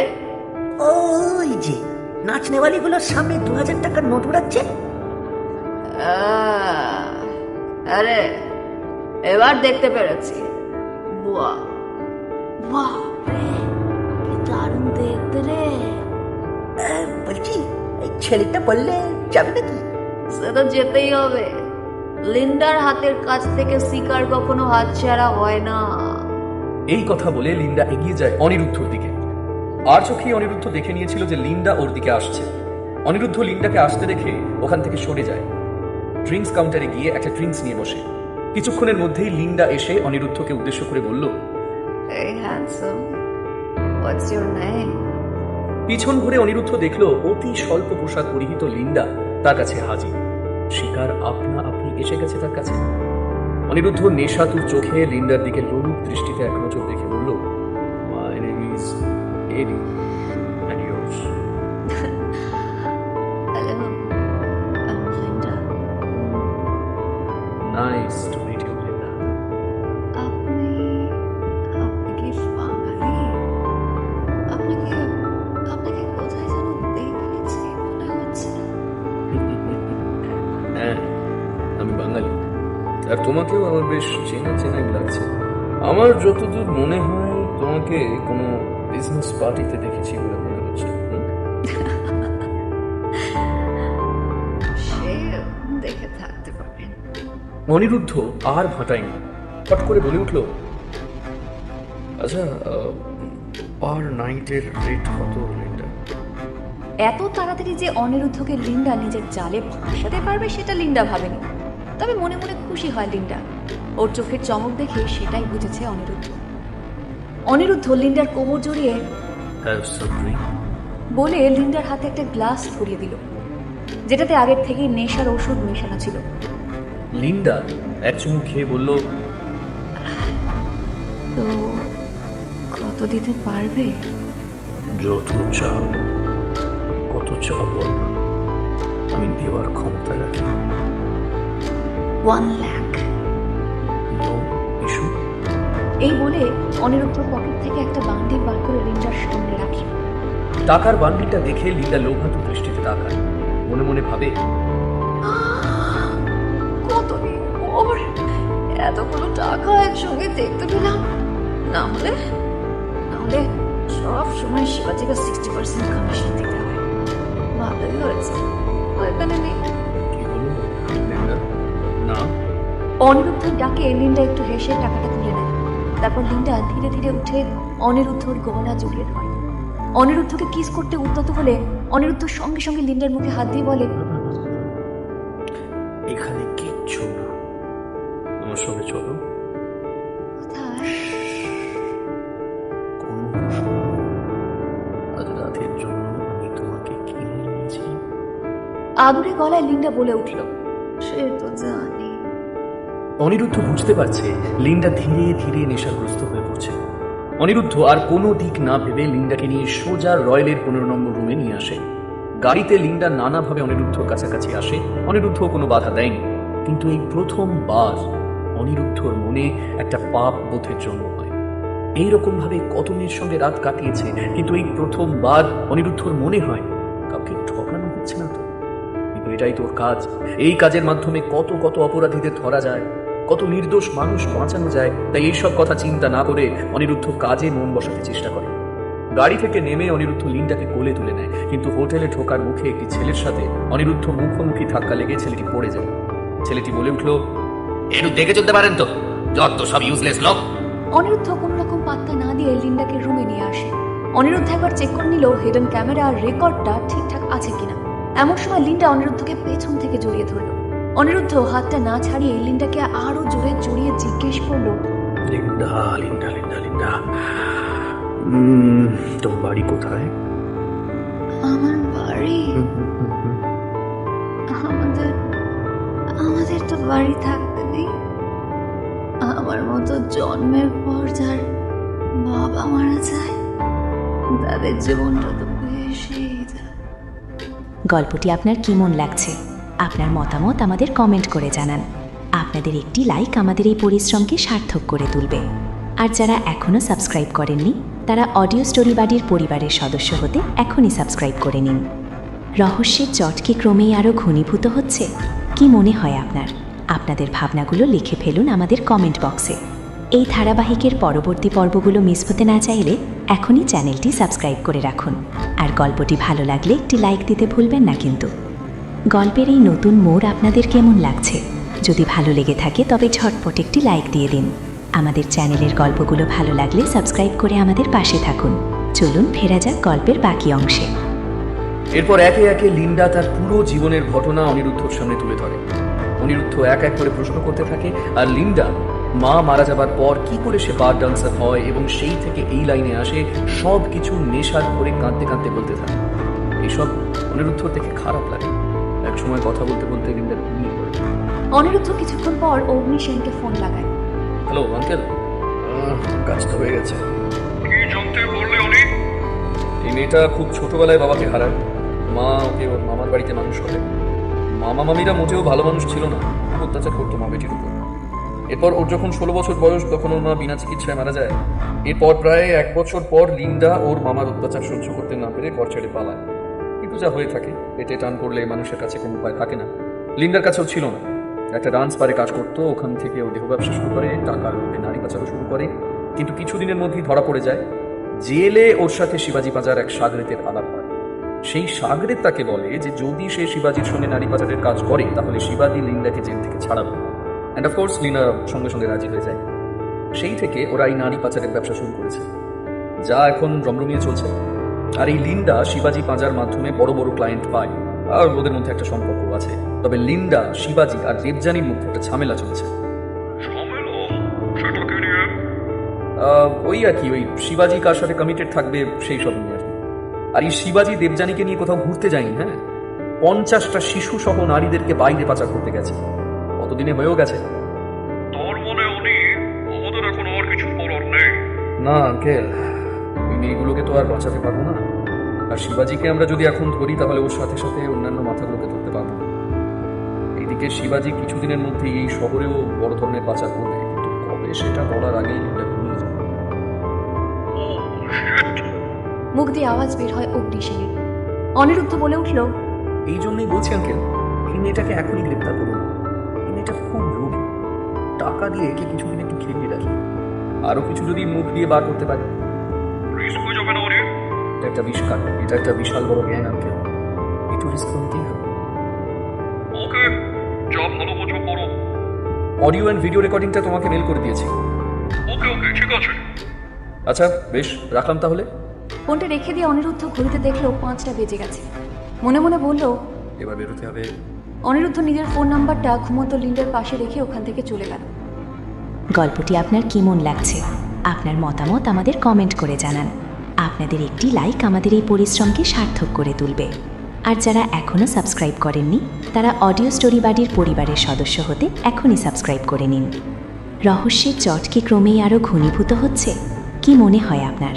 আপনাদের ভাবনাগুলো লিখে ফেলুন আমাদের কমেন্ট বক্সে। এই ধারাবাহিকের পরবর্তী পর্বগুলো মিস হতে না চাইলে এখনই চ্যানেলটি সাবস্ক্রাইব করে রাখুন। আর গল্পটি ভালো লাগলে একটি লাইক দিতে ভুলবেন না কিন্তু।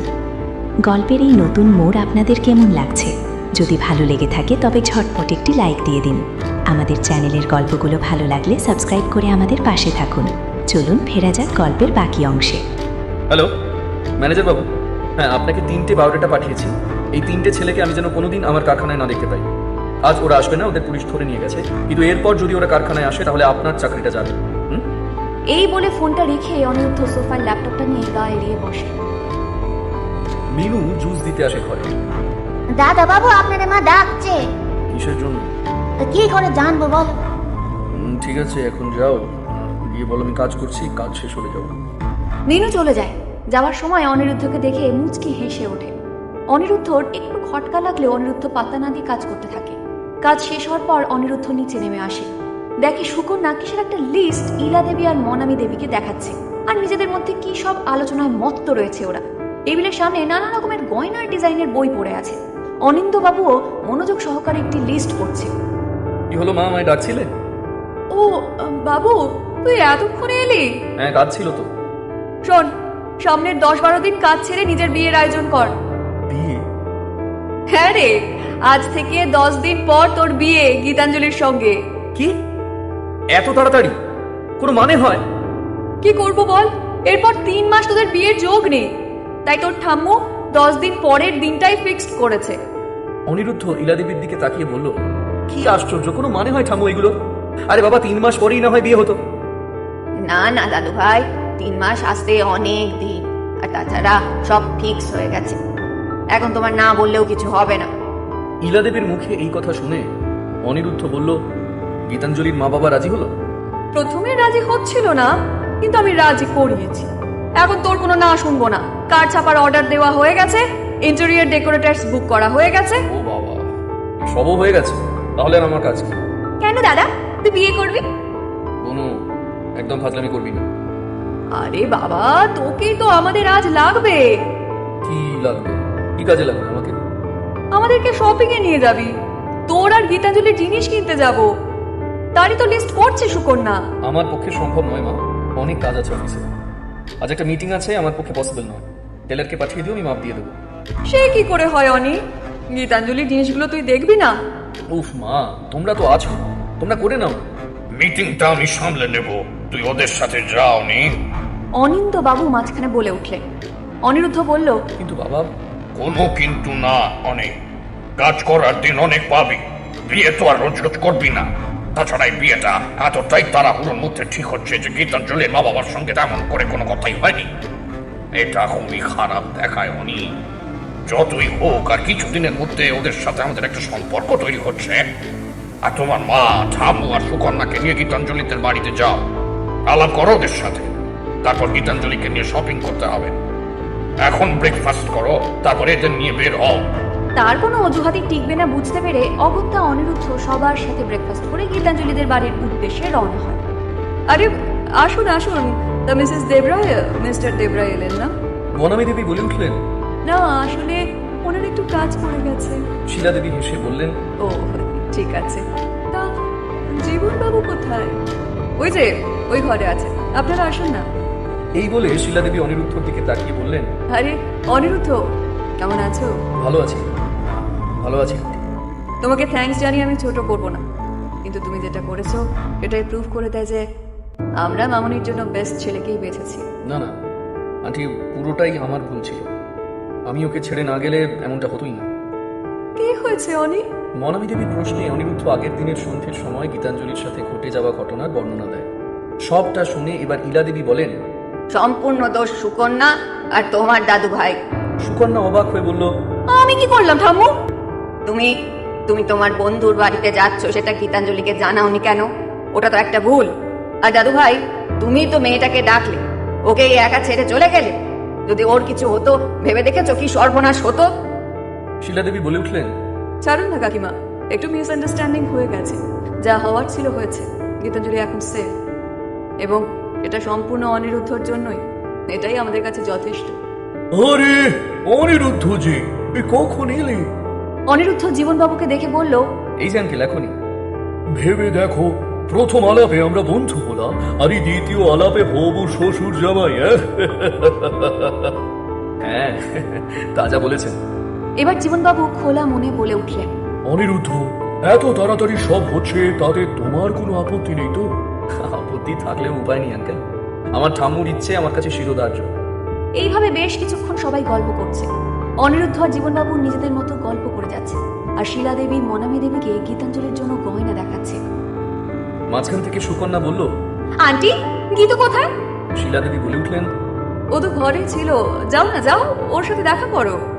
অনিরুদ্ধ, তুমি যাও না সুকন্যার সাথে, তুমিও তোর ঘর দেখোনি। না না ঠিক আছে, কোনো দরকার নেই আন্টি। কেন দরকার নেই? যাও, গিয়ে কথা বলো, যাও বলছি। সুকন্যা অনিরুদ্ধর হাত ধরে টেনে নিয়ে আসে। আরে চল চল চল চল ঠিক বলছি। আছে ঠিক আছে।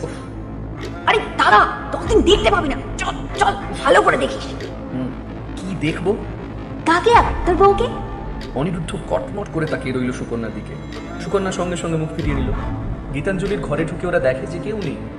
সুকন্যা অনিরুদ্ধকে বলল, দাদা তুই এখানেই থাক, আমি দেখে আসছি ও কোথায়। সুকন্যা চলে যাওয়ার পর অনিরুদ্ধ গীতাঞ্জলির ঘরটার চারিদিকে দেখতে থাকে। চারিদিকে নানা রকমের পেন্টিং, গীতাঞ্জলির নাচের ফটো টাঙানো হয়েছে। অনিরুদ্ধর চোখ পড়ল গীতাঞ্জলির একটি ভরতনাট্যমের মুদ্রায় দাঁড়িয়ে থাকা ফটো দেখে। মুগ্ধ দৃষ্টিতে অনিরুদ্ধ গীতাঞ্জলির ফটোটাকে দেখতে থাকে। গল্পটি আপনার কেমন লাগছে আপনার মতামত আমাদের কমেন্ট করে জানান। আপনাদের একটি লাইক আমাদের এই পরিশ্রমকে সার্থক করে তুলবে। আর যারা এখনও সাবস্ক্রাইব করেননি তারা অডিও স্টোরি বাড়ির পরিবারের সদস্য হতে এখনই সাবস্ক্রাইব করে নিন। রহস্যের জট কি ক্রমেই আরও ঘনীভূত হচ্ছে? কি মনে হয় আপনার? আপনাদের ভাবনাগুলো লিখে ফেলুন আমাদের কমেন্ট বক্সে। এই ধারাবাহিকের পরবর্তী পর্বগুলো মিস হতে না চাইলে এখনই চ্যানেলটি সাবস্ক্রাইব করে রাখুন। আর গল্পটি ভালো লাগলে একটি লাইক দিতে ভুলবেন না কিন্তু। গল্পের এই নতুন মোড় আপনাদের কেমন লাগছে? যদি ভালো লেগে থাকে তবে ঝটপট একটি লাইক দিয়ে দিন। আমাদের চ্যানেলের গল্পগুলো ভালো লাগলে সাবস্ক্রাইব করে আমাদের পাশে থাকুন। চলুন ফেরা যাক গল্পের বাকি অংশে। অনিরুদ্ধ এতটাই বিভোর হয়ে গীতাঞ্জলির ফটোটা দেখছিল যে কখন গীতাঞ্জলিকে সুকন্যা ঘরে নিয়ে এসেছে বুঝতেই পারেনি। সুকন্যা অনিরুদ্ধকে উদ্দেশ্য করে বলল, দেখ দাদা, জল জ্যান্ত মানুষটাকে ধরে এনেছি, এবারে যত পারিস দেখ। অনিরুদ্ধ চমকে উঠে গীতাঞ্জলির দিকে তাকিয়ে দেখল গীতাঞ্জলি একটা লাল পেরে সাদা রঙের তসরের শাড়ি পরেছে, চুলটা বিনুনি করা, চোখে চশমা, সাজগোজ তেমন নেই বললেই চলে। অনিরুদ্ধ এক দৃষ্টিতে তাকিয়ে আছে গীতাঞ্জলির দিকে। অনিরুদ্ধ মনে মনে বলল, পরমা সুন্দরী লাগছে গীতাঞ্জলিকে। এত সাদামোটা সাজেও যে কাউকে এত সুন্দর লাগতে পারে আমার জানা ছিল না। অনিরুদ্ধর স্থির দৃষ্টি দেখে গীতাঞ্জলির লজ্জায় মুখটা নিচু করে নিল। সুকন্যা অনিরুদ্ধর দিকে তাকিয়ে ওর সামনে হাত নেড়ে বলল, এই এই দাদা, তুই অমন করে দেখিস না, ও খুব লজ্জা পাচ্ছে তো। কি মানে পাকা পাকা কথা বন্ধ কর। গীতাঞ্জলিও বিরক্তির স্বরে বলল, আহ সুকু, কি হচ্ছে কি? সুকন্যা এবার রেগে কোমরে হাত দিয়ে বলল, ও দুজনে যুগলে মিলে আমাকে বকা হচ্ছে তাই না? আর গীতু তুইও বুঝে গেছিস বল যে বন্ধু কাম ননদের থেকে বরের বেশি ইম্পর্টেন্স। গীতাঞ্জলি বোকার মতো মুখ করে বলল, এই না না, আরে আরে সুকু, রাগ করছিস কেন? তুই আসলে সব সময় থাক থাক থাক থাক, আর বলতে হবে না। আয় বউ হয়ে আমাদের ঘরে আয়, তখন দেখাবো রায় বাঘিনী ননদিনী কাকে বলে। ঠিক আছে, দেখবো। সুকন্যা অনিরুদ্ধর দিকে তাকিয়ে গম্ভীর গলায় বলল, 10 মিনিট সময় দিলাম। এই বলে দরজার কাছে গিয়ে আবার ফিরে এসে হেসে উঠল। ছুটিয়ে ফ্রেমটা করে নে। তুই যাবি এখান থেকে? যাচ্ছি যাচ্ছি। উফ। বন্ধুরা, ফিরে পাওয়ার সুরের আজকের এই দ্বিতীয় পর্বটি আপনাদের কেমন লাগলো? অনিরুদ্ধ জায়গায় আপনি হলে কি করতেন? আপনার মূল্যবান মতামত আমাদের কমেন্ট করে অবশ্যই জানান। আপনাদের উৎসাহই আমাদের নতুন নতুন পর্ব নিয়ে আসতে অনুপ্রাণিত করে। গল্পটি ভালো লাগলে একটি লাইক দিয়ে আমাদের পরিশ্রমকে সার্থক করুন। আর যারা এখনও পরবর্তী পর্বের অপেক্ষায় আছেন কিন্তু চ্যানেলটি সাবস্ক্রাইব করেননি, তারা এখনই অডিও স্টোরি বাডি চ্যানেলটি সাবস্ক্রাইব করে বেল আইকনটি অল করে রাখুন, যাতে পর্ব 3 আসার সাথে সাথে আপনি নোটিফিকেশন পেয়ে যান। আজকের মতো এখানেই বিদায় নিচ্ছি। খুব শীঘ্রই দেখা হচ্ছে এই রহস্যের পরবর্তী মোড় নিয়ে, অর্থাৎ পর্ব 3-তে। ততক্ষণ সবাই ভালো থাকুন, সুস্থ থাকুন আর শুনতে থাকুন অডিও স্টোরি বাডি। ধন্যবাদ।